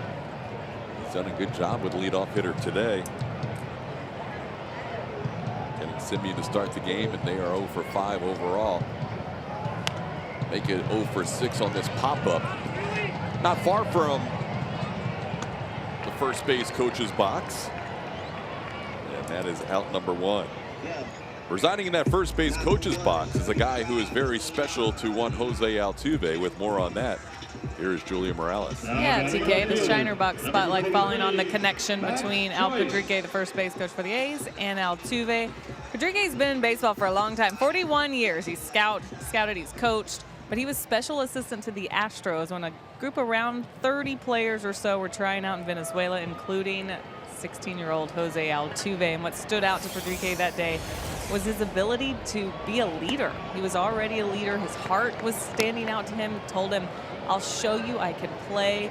So Pedrique fighting for a chance for Altuve, fighting for a way to give this kid a contract, got it done.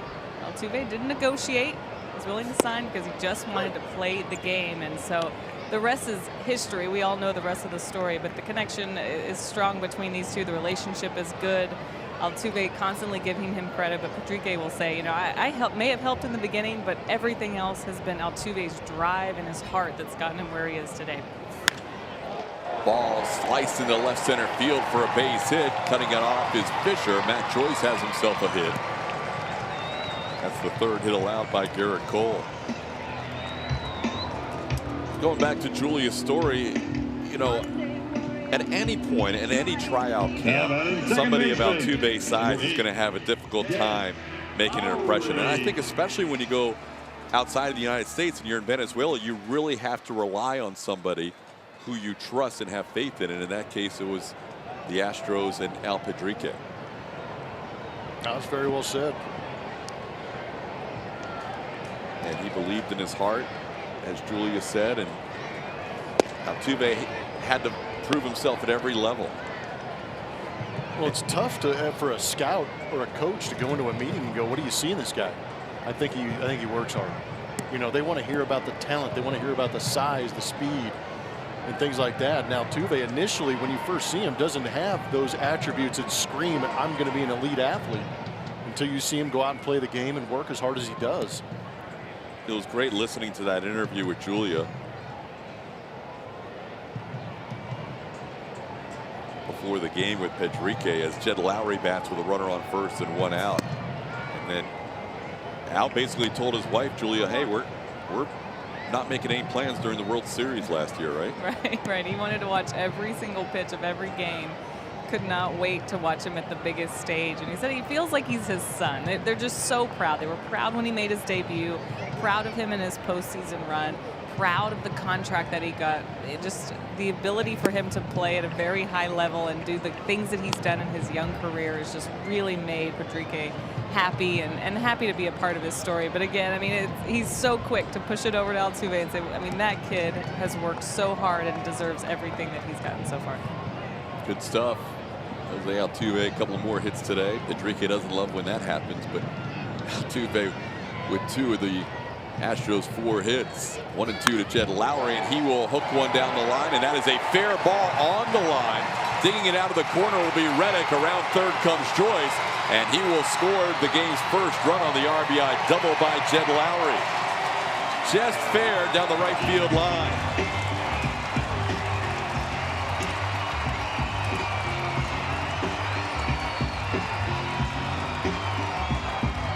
Proved to be a big run in this game, the way the Astros offense has been shut down. But Garrett Cole, unaccustomed to giving up a run here recently, he's done a good job of getting ahead with the fastball, but laid a slider out there right over the plate. And Jed Lowry, the veteran, just sweeps it into right field. And once it gets into that corner, the option became for Matt Williams to wave Matt Joyce around, putting that first run on the board. Lowry with a league-leading 32nd RBI of the year. This one gets away from Stassi, but not far enough to advance. Stassi may have been a little crossed up on that pitch, and he has a word with Garrett Cole after that delivery. It's 1-0. Haven't had many runners on second base. Stassi and Garrett want to make sure they're on the same page.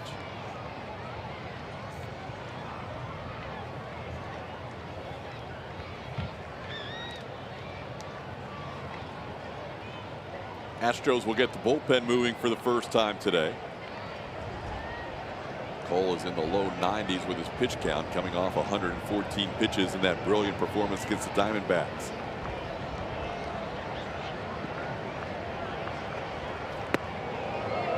Inside is 2-0 to Chris Davis. Davis had the first hit of the game for the A's. Ground ball in the hole at short. Marlin made a great play, couldn't quite make the throw in time. Side-arming right-hander Joe Smith warming up.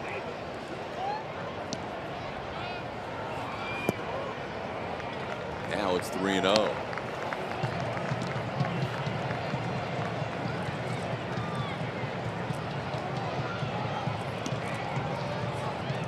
First 5 starts with the Astros. Garrett Cole went 7 innings, and he went 6 2/3 and 9 his last 2. And he's just walked Chris Davis on 4 pitches. Putting runners on first and second. Pretty odd to see Garrett Cole lose command like that and throw a 4-pitch walk. Now batting first baseman, number 28, Matt Olson.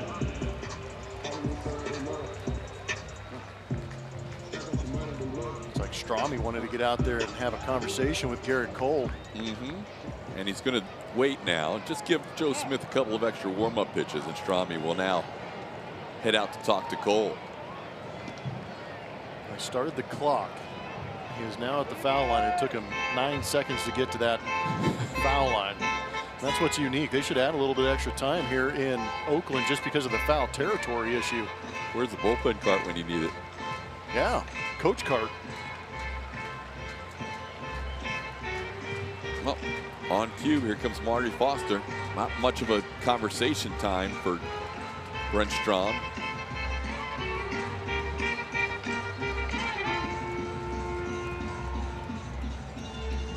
First run allowed by Cole on this road trip. And he faces Matt Olson with runners on first and second and 1 out. Cole had gone 14 in the third innings, scoreless until this inning. Matt Joyce a single, Jed Lowry an RBI double, Chris Davis a 4-pitch walk. Olson grounds one foul. Olson is grounded out and flied out to left.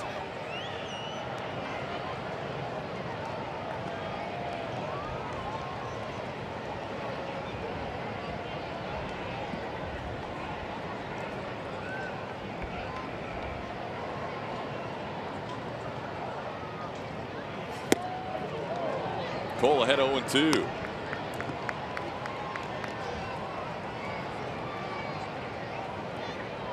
Garrett with at least one strikeout in every inning. Struck out 2 in the third, 2 in the fifth.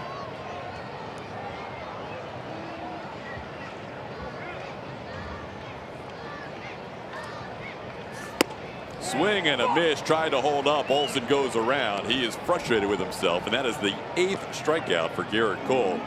And a big one there with a couple of runners aboard. Good bounce back for Garrett Cole after that walk.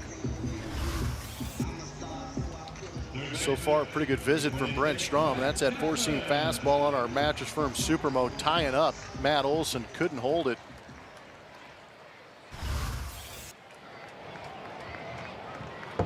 '85 strikeouts, leading all of baseball this season for Garrett Cole. Matt Chapman, the batter. He was a strikeout victim his first time up, also flied out to deep center. Nice breaking ball, had Chapman flinching, and it broke over for a strike. It's 0-1.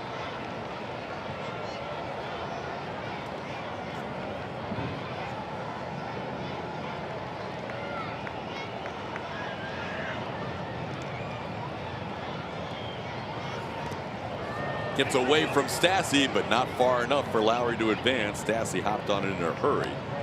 Swing and a miss. It's 0-2.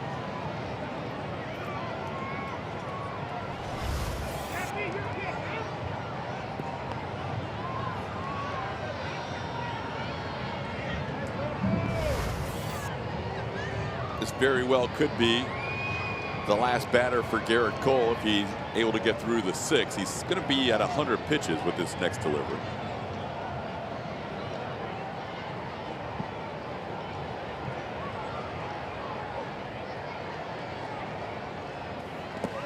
Another one in the dirt, and again smothered by Stassi. It's 1-2. Mac's going to work out today. Good job anticipating. Keep those runners right where they're at.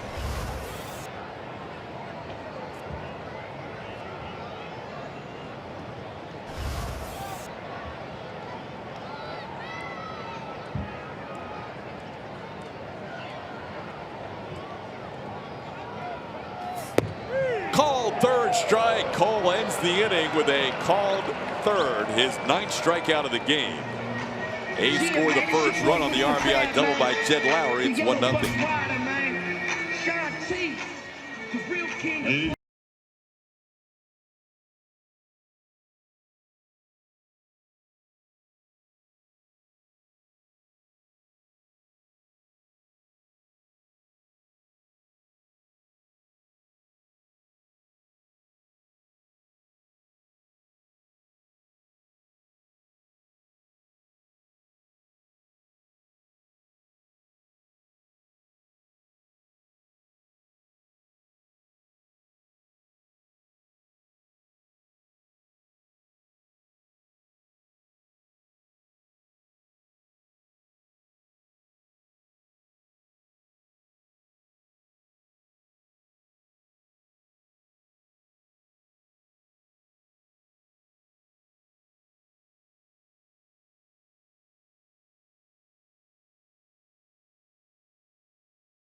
Part of the ballpark during every Friday night home game. It's the Strozone presented by Texas Mahindra Dealers. Fans with a May 11 Strozone ticket will receive an exclusive Garrett Cole Coltrane t-shirt.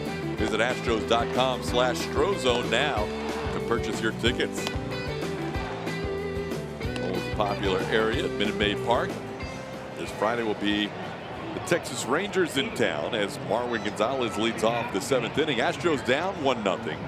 And Marwin grounds the first pitch to first as Matt Olson makes the play on a couple of hops for out number 1.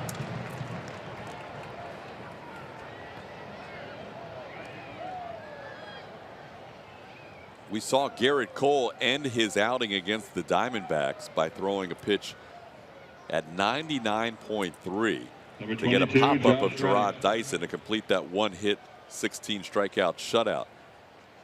To that point, it was the fastest pitch he had thrown all year. It just changed. Last pitch to punch out Chapman was at 99.4. He was probably aware that was his last batter, and he let it go. It is fun to see him in the same Justin Verlander mode, where they still have a little something extra in the tank late in the game. Reach back and get that something extra special. He had already thrown 100 pitches on the day.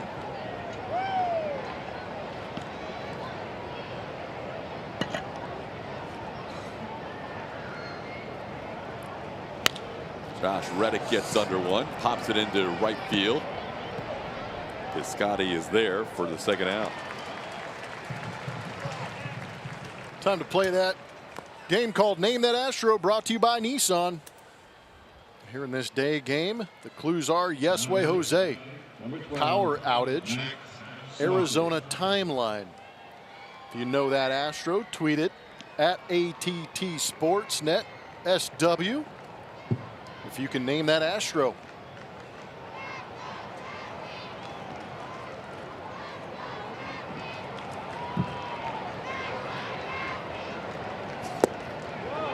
Astros trying to figure out Daniel Mengden. They got to him last start, but he has recorded 8 straight outs, and he has retired 12 of the last 13 batters. Only a Max Stassi single during that stretch. The only base runner allowed for Mengden since the 3rd. Stassi 1 for 2 with that single up the middle.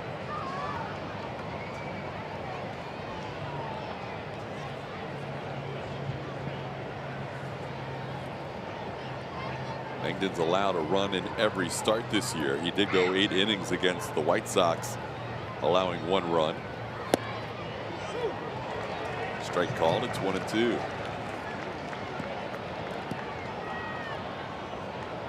Those numbers against Houston, which were inflated coming in, take a dip down after this start. 7.23 ERA, but he's through 6 2/3 scoreless.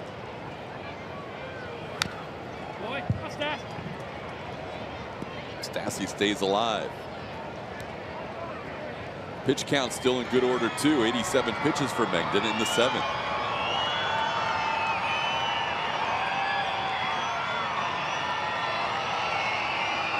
Joe Smith keeps warming up for the Astros. He'll be the new pitcher in the bottom half of this inning.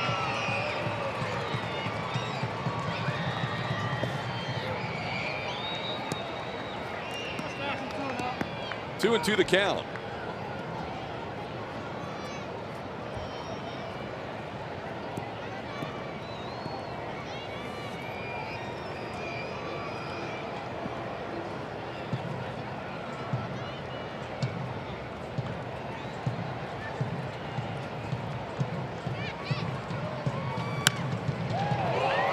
Center field. Back goes Canna, looking up. This ball's well struck and gone. Matt Stassi ties the game at 1. That ball deep over the wall in right center field. Stassi's 3rd home run of the season, and we are all knotted up. Ball just didn't want to come down, did it? My goodness, was that deep. He got slotted. Now batting, number 21, Derek Man, oh man, center cut right down the pipe. Stassi laying the barrel on it, shooting it out of there right field. Off the bat, I didn't really, to be quite honest, had no idea it was going to go that far. 105.8 miles an hour off the bat. Distance? I don't think StatCast is quite caught up to that calculation. Because according to StatCast, it says 225 feet. That is incredibly wrong. That is not accurate. Because the State Farm sign is beyond the 388 mark. Here we go, 414 feet. They're back at it. Yes, StatCast. Met a couple of the guys before the game. And the cool thing about StatCast is every week, every month, it seems like there's something new they're breaking out. We'll be able to pass along when appropriate. They do good work. We appreciate everything they do. They help us tell a story on some of these home runs. That was a blast from Max Stassi. Maxwell. Derek Fisher down in the count 0-2.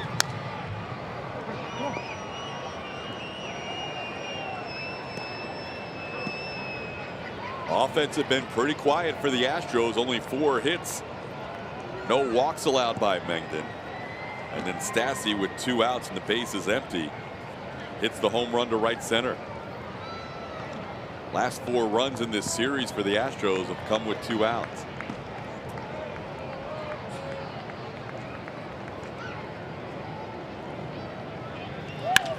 Fisher gets into one to center field. That sends Canna back. He's looking up. This ball's crushed way up there into the bleachers. He almost goes up to Mount Davis, and the Astros take a 2-1 lead. Wow. Just malevolent swings there in the bottom portion of the order. That's going to bring Bob Melvin sprinting out of the dugout. That was a great deal of distance and home runs between Stassi and now Derek Fisher. My goodness. That was on the same level as your treehouse, Plummer. That is a fastball, center cut, and elevated. My goodness. 110.4 miles an hour off the bat. An estimated 447 feet. Prodigious. My goodness, you don't see many baseballs end up in that area of the stadium. We'll be back. Astros leading 2-1, pitching change. Petit.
From the 7 and 8 hitters, Max Stassi and Derek Fisher, and now a new pitcher, Yusmeiro Petit, facing Jake Marisnick.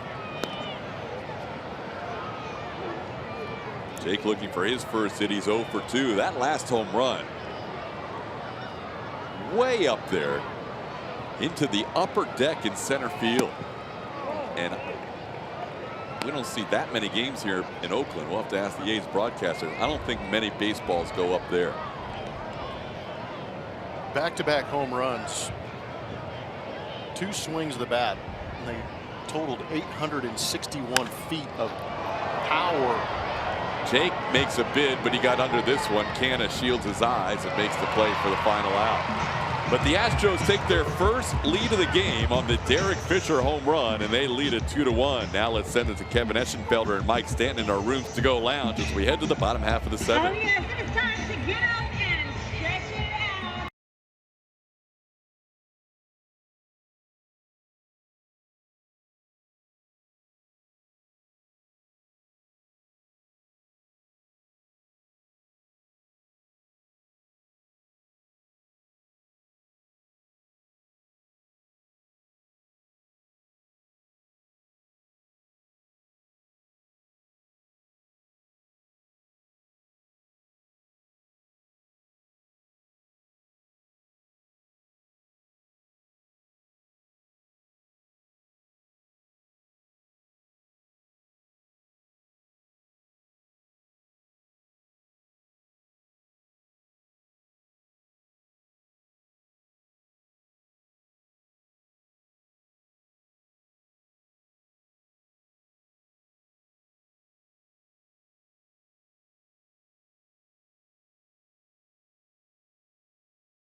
Day is done, but it was another good one. And there were times during this one where we thought maybe he didn't have his best command, but this guy knows how to pitch. We have seen it all season long.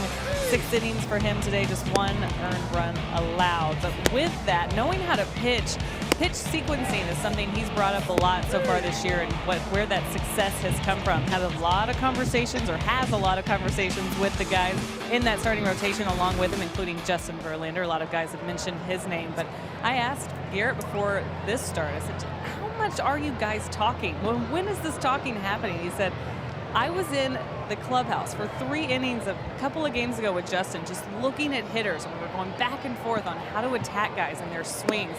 They really mean it. They love that part of their job, and they're looking to find ways to help each other compete at an even higher level, and it's definitely worked. But even on days where they don't have their best stuff, we've seen it. We saw it with Lance McCullers last night, who didn't have his curveball, but finding a way to work through some of these hitters and work through some of these tough lineups, guys. Yeah, now all of a sudden Garrett, who left the game down 1-0, could get the W if the Astros maintain this lead. It's 2-1, and Joe Smith takes over in the 7th inning. Smith with a count of 1-1, facing the bottom third of the order. Jonathan Lucroy takes a called strike.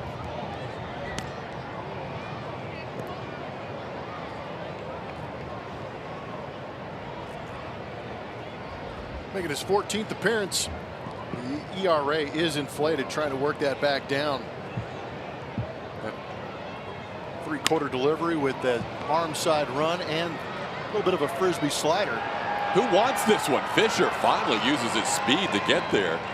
Looked like nobody was taking control of that fly ball, so Fisher finally said, I'm going to turn on the next gear and go catch it. Glad that somebody stepped up and picked this pop-up out of the air, because it sounded like TK was getting a little angry at the guys. Bermuda Triangle out there, everybody looking at each other until Fish came flying in. Flying fish. There it is. Still saying he hit it more than 400. What was it? 440 something? Yeah, 447. That was up by your treehouse. Pitch up high for a ball. It's 1-0. Only a 99% hit probability up there on Mount Davis. Piscotty 1 for 2 with a double. Garrett Cole's line ends up being 6 innings, 4 hits, 1 run. He walked 3, struck out 9. Take that any day of the week. It pales in comparison to his last start, but then again, about every start any major leaguer can make this season may pale in comparison. Here's a ball in the center. Jake goes back a couple of steps and puts it away for out number 2. Time to name that Astro, brought to you by Nissan. Yes way Jose, power outage Arizona timeline. Who is it? Of course, Al Padrique discovered Jose Altuve. He has one career home run as a player and replaced as Diamondback manager by Bob Melvin. He's also my bench coach under, I believe, Cecil Cooper. Padrique? Or Brad Mills. It might have been Brad Mills, to be honest with you. We can check it out as we have a little pitching change here. Joe Smith gets the two guys he was supposed to, LaCroix and Piscotty. Mark Canadu up, and the Astros go into the bullpen. We'll come back after this.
Over.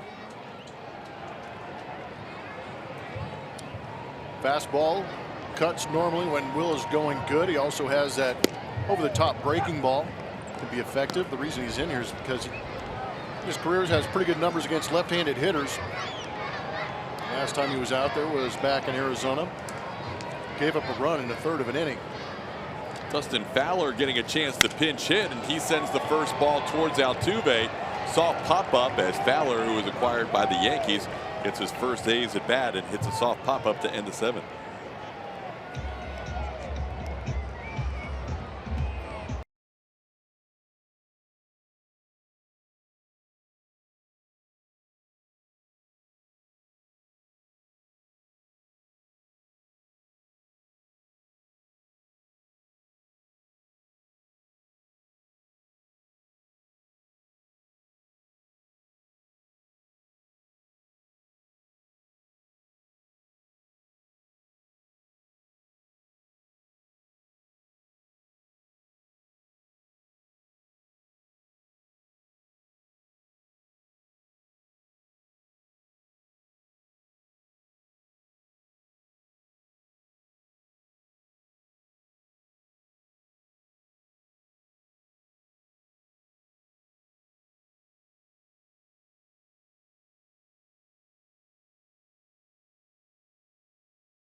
Max Stassi and Derek Fisher against the starter Daniel Mengden. Yusmeiro Petit ended up coming on for the final out. And now he'll start the 8th inning. Langdon went 6 2/3 of strong baseball, but on the wrong side of this 2-1 score against Garrett Cole and the Astros. Springer looking for his first hit today. Had 8 hits in this series coming in. Sends one to left field, falling quickly. Joyce will not get there in time, and George Springer has a 9-hit series. He's a leadoff base runner in the 8th.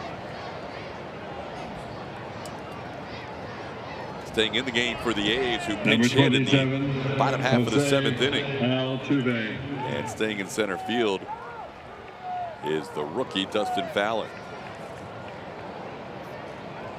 Fowler, quite a story, highly touted prospect with the Yankees. Made his big league debut last year on June 29th. Ended up rupturing his right patellar tendon in the first inning of that game. Never had an at bat in his major league debut, so that last pinch hit appearance was his first big league at bat. Altuve takes one up high for a ball, 1-0. Good for him. That's awesome. He's part of the Sonny Gray deal, now getting a chance to play with the A's. Just called up today as the A's put Trevor Cahill on the 10-day disabled list. Altuve, 2 doubles and a strikeout.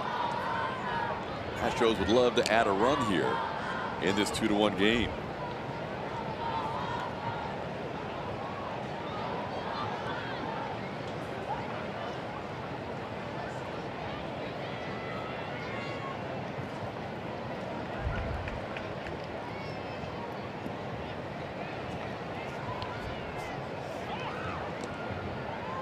Springer was thrown out trying to steal in last night's game.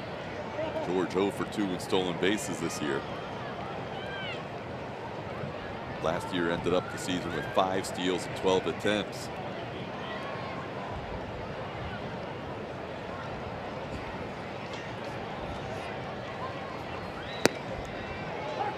Altuve takes a strike. It's 1-1.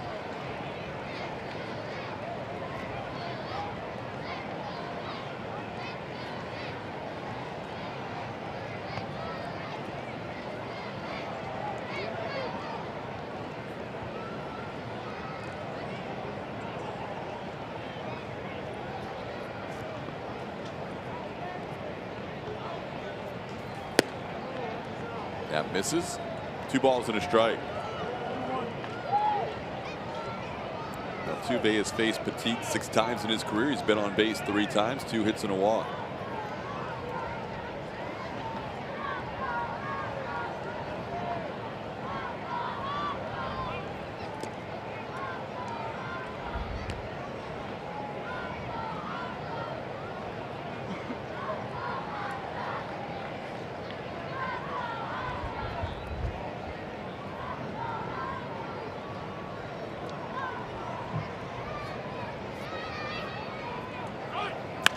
On the move, Springer, line drive to right, diving attempt by Piscotty. He traps it. Springer to third.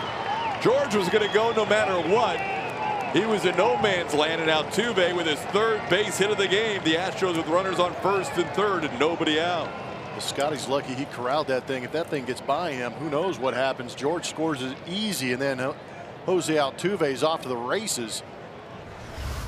But yeah, there was a momentary instance where I think George thought about stopping and trying to head back, but his baseball instinct kicks in and he just continued to third base. About right here, he was like, nope, I'm just going to keep going.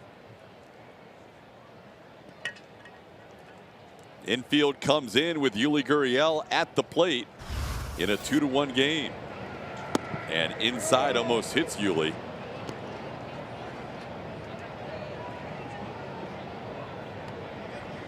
Yuli 2 at-bats against Petit. Has a home run. He also was struck out.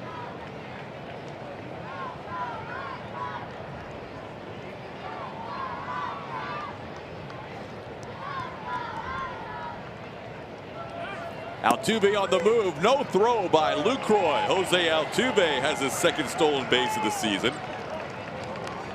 Now the Astros have 2 runners in scoring position. Altuve with his 130th 3-hit game of his career.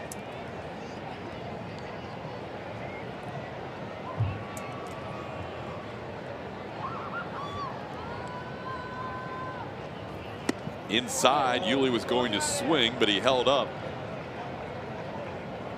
And the count's 2-1.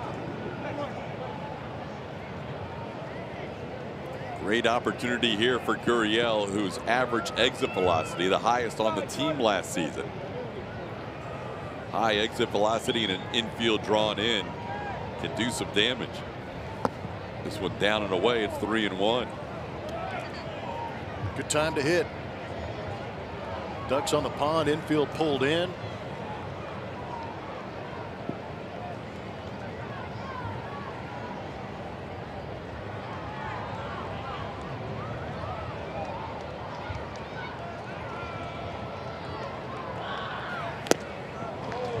Now the count's full.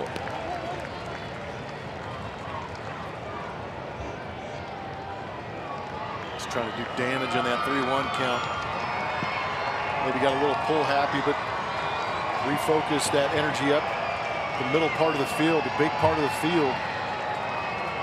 Get a mistake.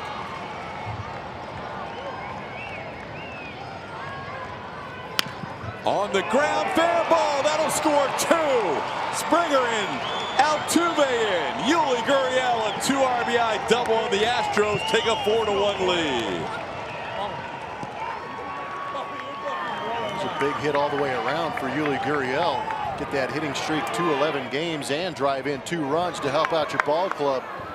That is a high quality AB. Still does an unbelievable job of pulling the hands in to be able to turn on this pitch well up and in off the plate. But it's going to take more than 89 miles an hour to beat Yuli on the inside corner. Now batting, number 2, Alex.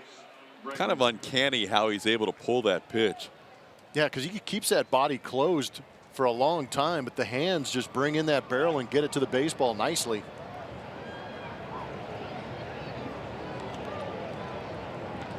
Chapman playing well off that line, just out of his reach. Here's Alex Bregman. He grounds one towards the left side. Semien backhands it. Low throw, picked by Olsen nicely at first base. That had the potential for an error, but Olsen saves a shortstop for out number 1.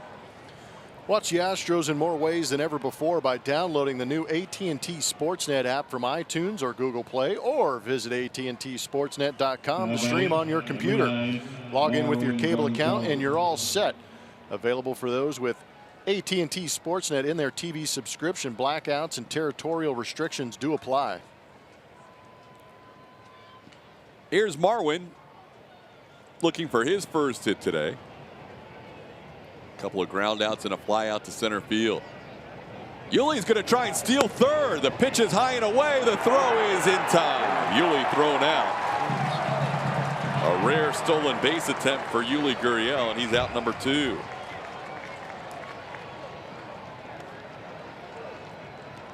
That was interesting. You see him getting frisky off second base, and he felt like he had a good enough jump to try and take the chance, but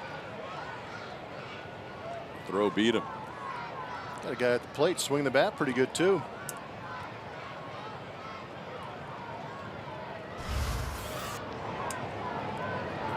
Marwin around a bunt, bunts it foul. On our sprint leaderboard, according to StatCast, Yuli is running better this year. That was his first stolen base attempt.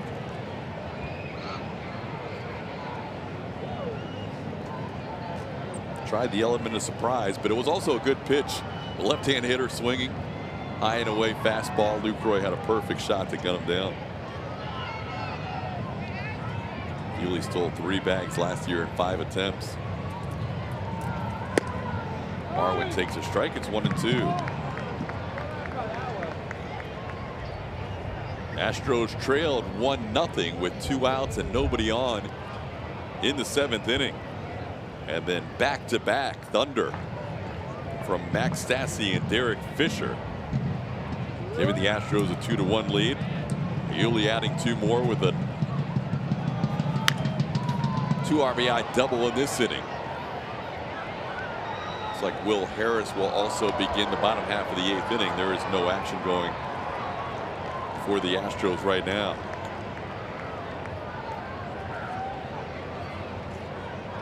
A couple of extra runs maybe helping out AJ's decision on what to do with that bullpen. Hill's had really good numbers on the road for the last month of last year, plus the first month plus of this season.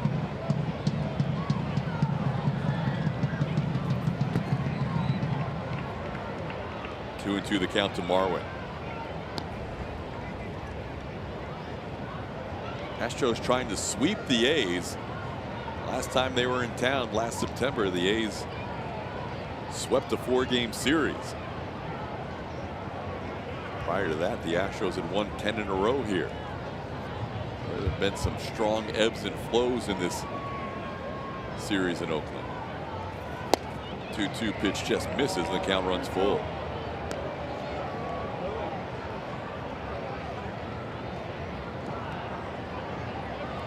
Josh Reddick's on deck. There's a lefty warming up in the A's bullpen. This could be the final batter for Yusmeiro Petit. Danny Coulomb has been warming. Marwin stays alive.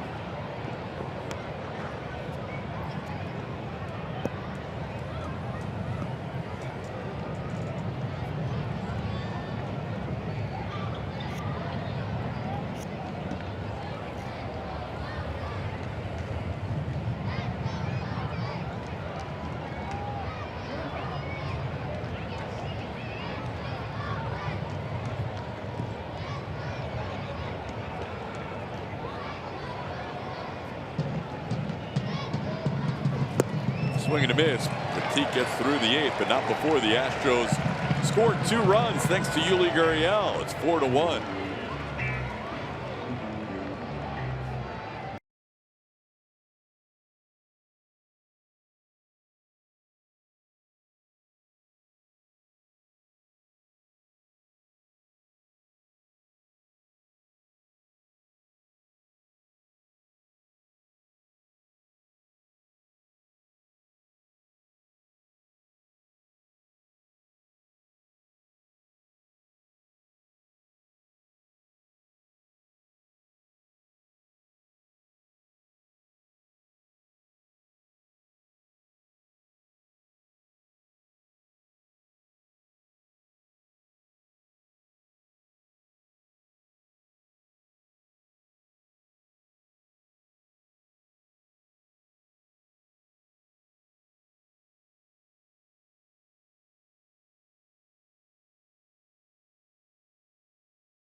Ricky Henderson Field inside the Oakland Coliseum, where the Astros have 9 hits today and 4 runs.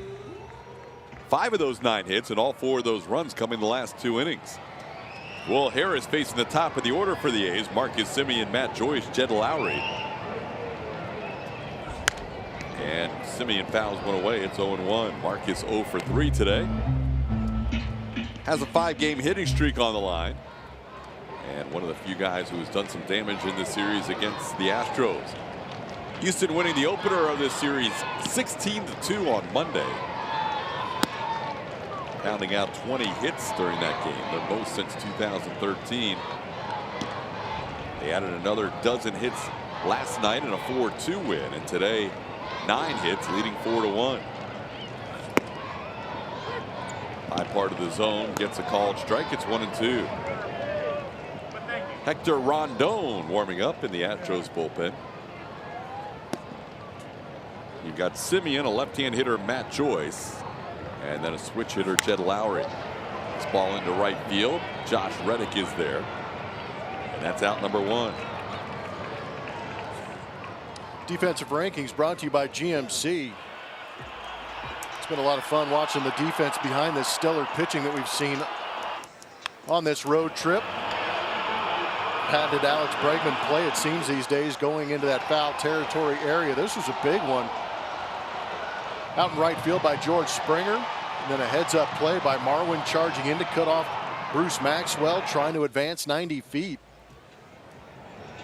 Classic defense, and then some athletic defense, and then some heads-up defense. Yeah, that really helped Lance McCullers Jr. out last night. That might have been the play that saved McCullers, both the Marwin play that was heads up and also the George Springer play in the middle of a tough inning. Allowed Lance to get through that inning, only allowing 1 run. Matt Joyce with a 1-1 count. Carlos Correa with a day off.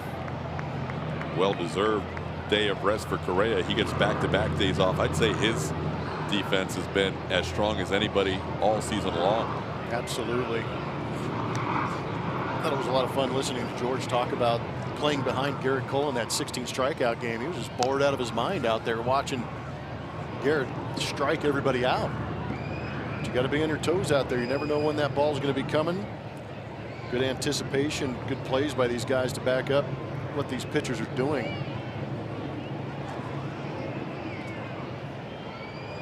Joyce has been on base twice, a single and a walk.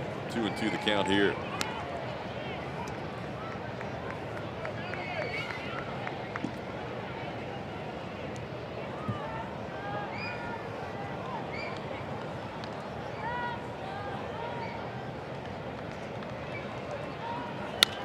On the ground into the shift. Altuve from shallow right makes the play for out number 2. So Harris has retired all 3 batters he has faced. And now he will face Jed Lowry. Number 8, Jed Lowry.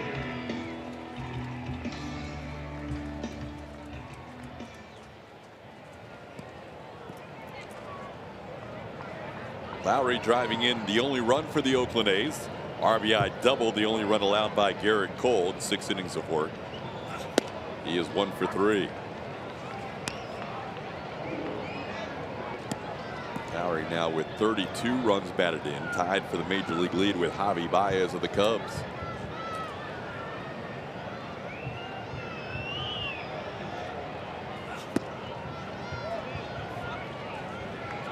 And Jose Altuve today, who came into the series trailing Jed Lowry for most hits, now has taken the lead for most hits in the major leagues. He now is up to 52 with his 3-hit game today. Lowry and D. Gordon are at 49. That's a strike call. It's 1-2.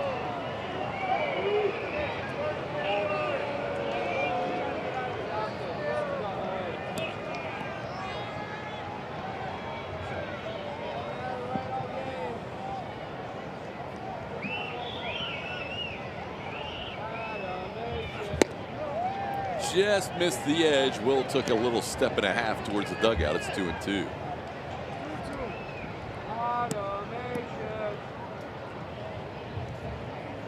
Bullpen last night was outstanding for the Astros. 4 innings of 1-hit baseball, no walks. And today it goes off the glove of Harris, but it's going to go to Marwin Gonzalez. That'll be a 1-6-3 for the final out of the inning. 1-2-3 inning for Will. He retires all 4. It's the old shell game.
A couple of choices on there. Which individual achievement would you most enjoy seeing in person?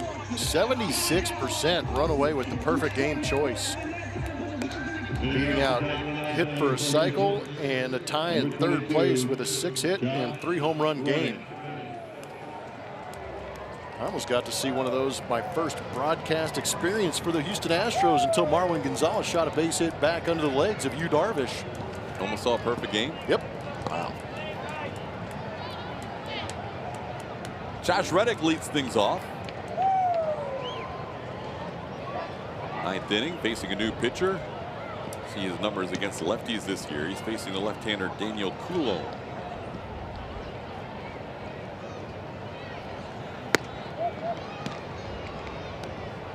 Saw Coulomb in the first game of this series, just threw a couple of pitches.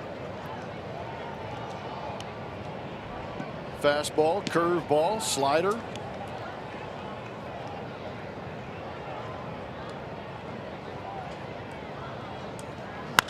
Here's a ball hit into shallow right center field. That'll drop in for a base hit. Josh Reddick with his first knock of the day. And the Astros with 6 of their 10 hits here in the last 3 innings. Julia, what do you have for us? It is time for Built for Baseball, brought to you by T-Mobile. Next Stassi coming up here. Homered in his last at bat. How about the 7 and 8 hitters today, putting the Astros on top for the first time?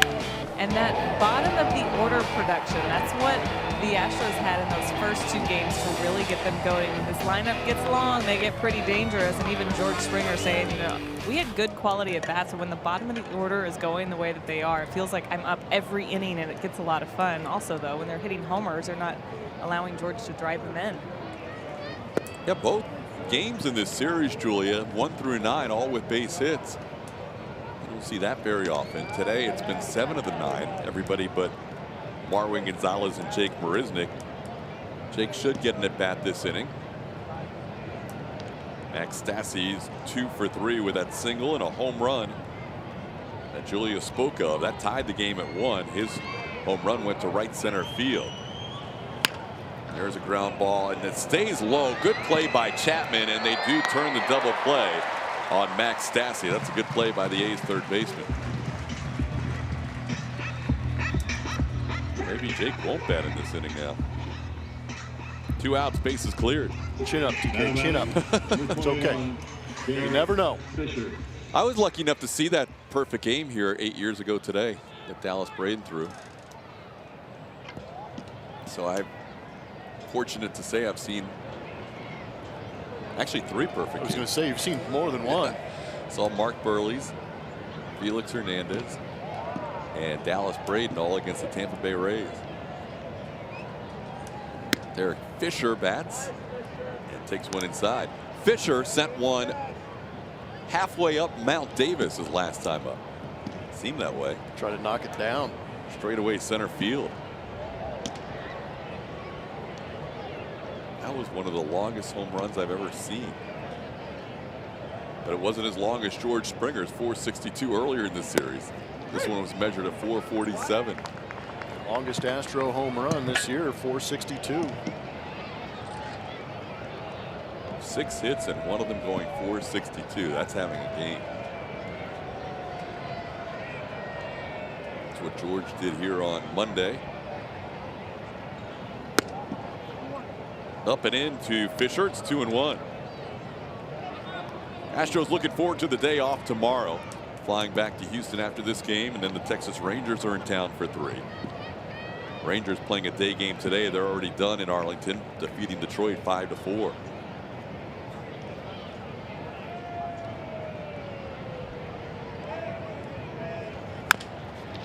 Chopper towards first. Olsen will glove it and beat Fisher to the bag for the final out. We head to the bottom of the 9th. Astros trying to close out a 4-1 game.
Sportsnet is brought to you by Toyota. Let's go places. And by Arctic. Overbuilt, not overpriced.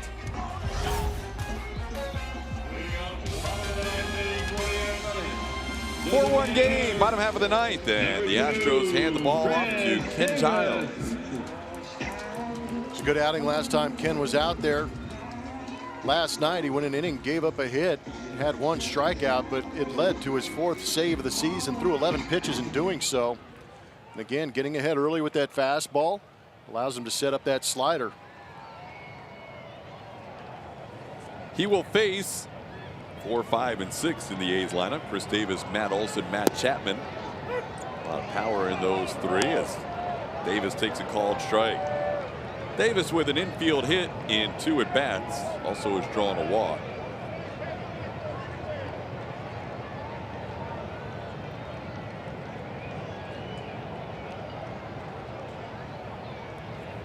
Giles closed out what was 4 brilliant innings of work by the Astros bullpen last night. Brad Peacock perfect through 2 innings. Devo 1-2-3-8. And Giles allowed a 1-out single but got a double play ground ball to end the game. Today, Joe Smith retired both batters he faced, and Will Harris retired all 4 he faced. Giles ahead of the count 1-2. Astros looking for a 4-2 road trip. Looking to improve to 14-6 away from Minute Maid Park.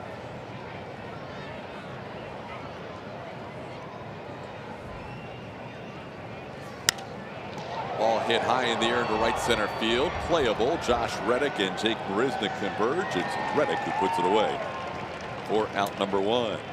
After the day off on Thursday, here are the pitching probables for the Rangers series. And Justin Verlander is going to get the start to open up that series, and Charlie Morton will pitch on Saturday. So it kind of flipped a couple spots there with Verlander flipping in front of Morton, and then Dallas Keuchel will pitch the final game of that set. Yeah, no need to panic at all or incite ludicrous conspiracy theories. It's just to keep Justin Verlander on that day's rest where he's comfortable being. Charlie Morton adaptable, able to move back a day or 2. So interesting setup, and it's also nice to see the rivals coming into town and having Justin Verlander take that ball first. One of the things AJ said is everybody's going to start getting extra days off in their rotation with the schedule that's upcoming. So he didn't mind pushing Charlie back to an extra day off and keeping Justin on his day. There's a high pop-up. This could be playable if somebody can get there. Nobody does. It's Stassi and Bregman, as this is a lot of foul territory here in Oakland. Yeah, a long way for Stassi to go, a long way for Bregman to go. They were there, but I think in all the running and to get over there, I think they got a little confused about who was going to actually make the play.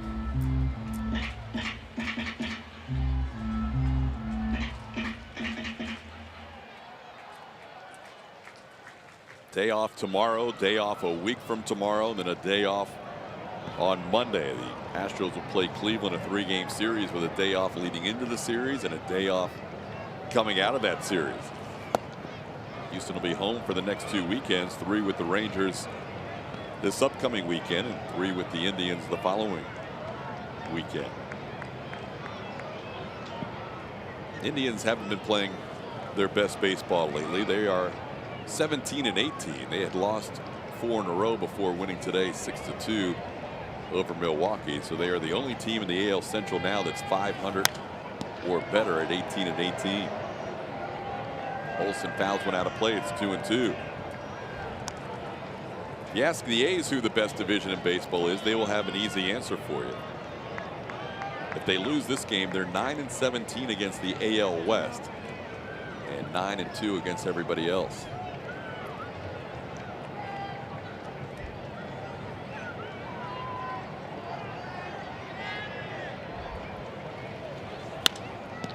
Into left field, hanging up for Derek Fisher. That's 2 away. Davis flies to left. Olsen flies. Davis flies to right. Olsen flies to left.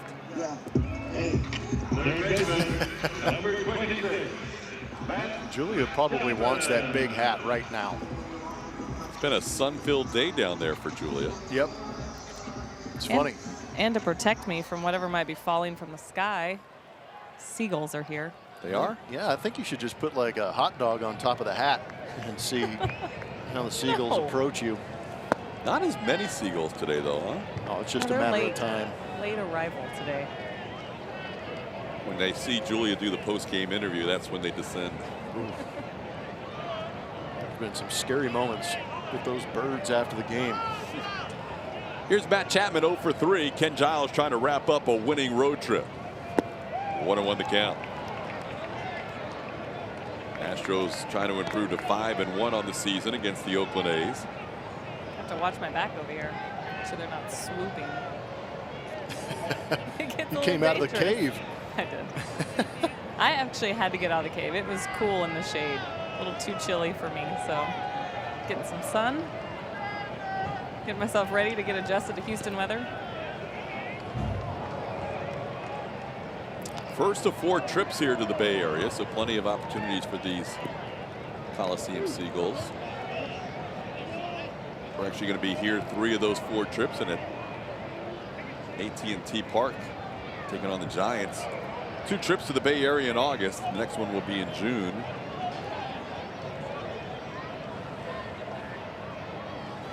One-two pitch. Chapman holds up. It's 2-2.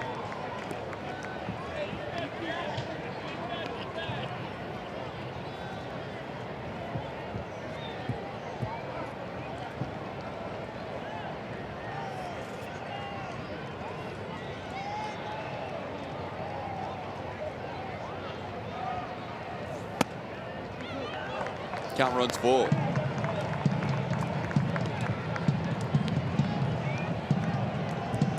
A's with 4 hits in this game. All came in the middle innings. Single in the 4th, double in the 5th, 2 hits in the 6th. The only inning that they have scored. Jed Lowry doubling home Matt Joyce. 3-2 pitch is sent high in the air to center field. When it comes down in Jake Marisnick's glove, if he can see it, the Astros will sweep the series, and they do. 4-1 the final today as they sweep the 3-game set against the Oakland A's. They improve to 4-2 on this trip and 14-6 on the road. The Astros will head into the off day in first place in the American League West, 24-15 overall. 2 hours and 43 minutes. Garrett Cole gets the win. Ken Giles his second save in as many days, and the Astros will go home on a happy flight after a sweep of the Oakland A's. We'll have more, including the post-game show, right around the corner.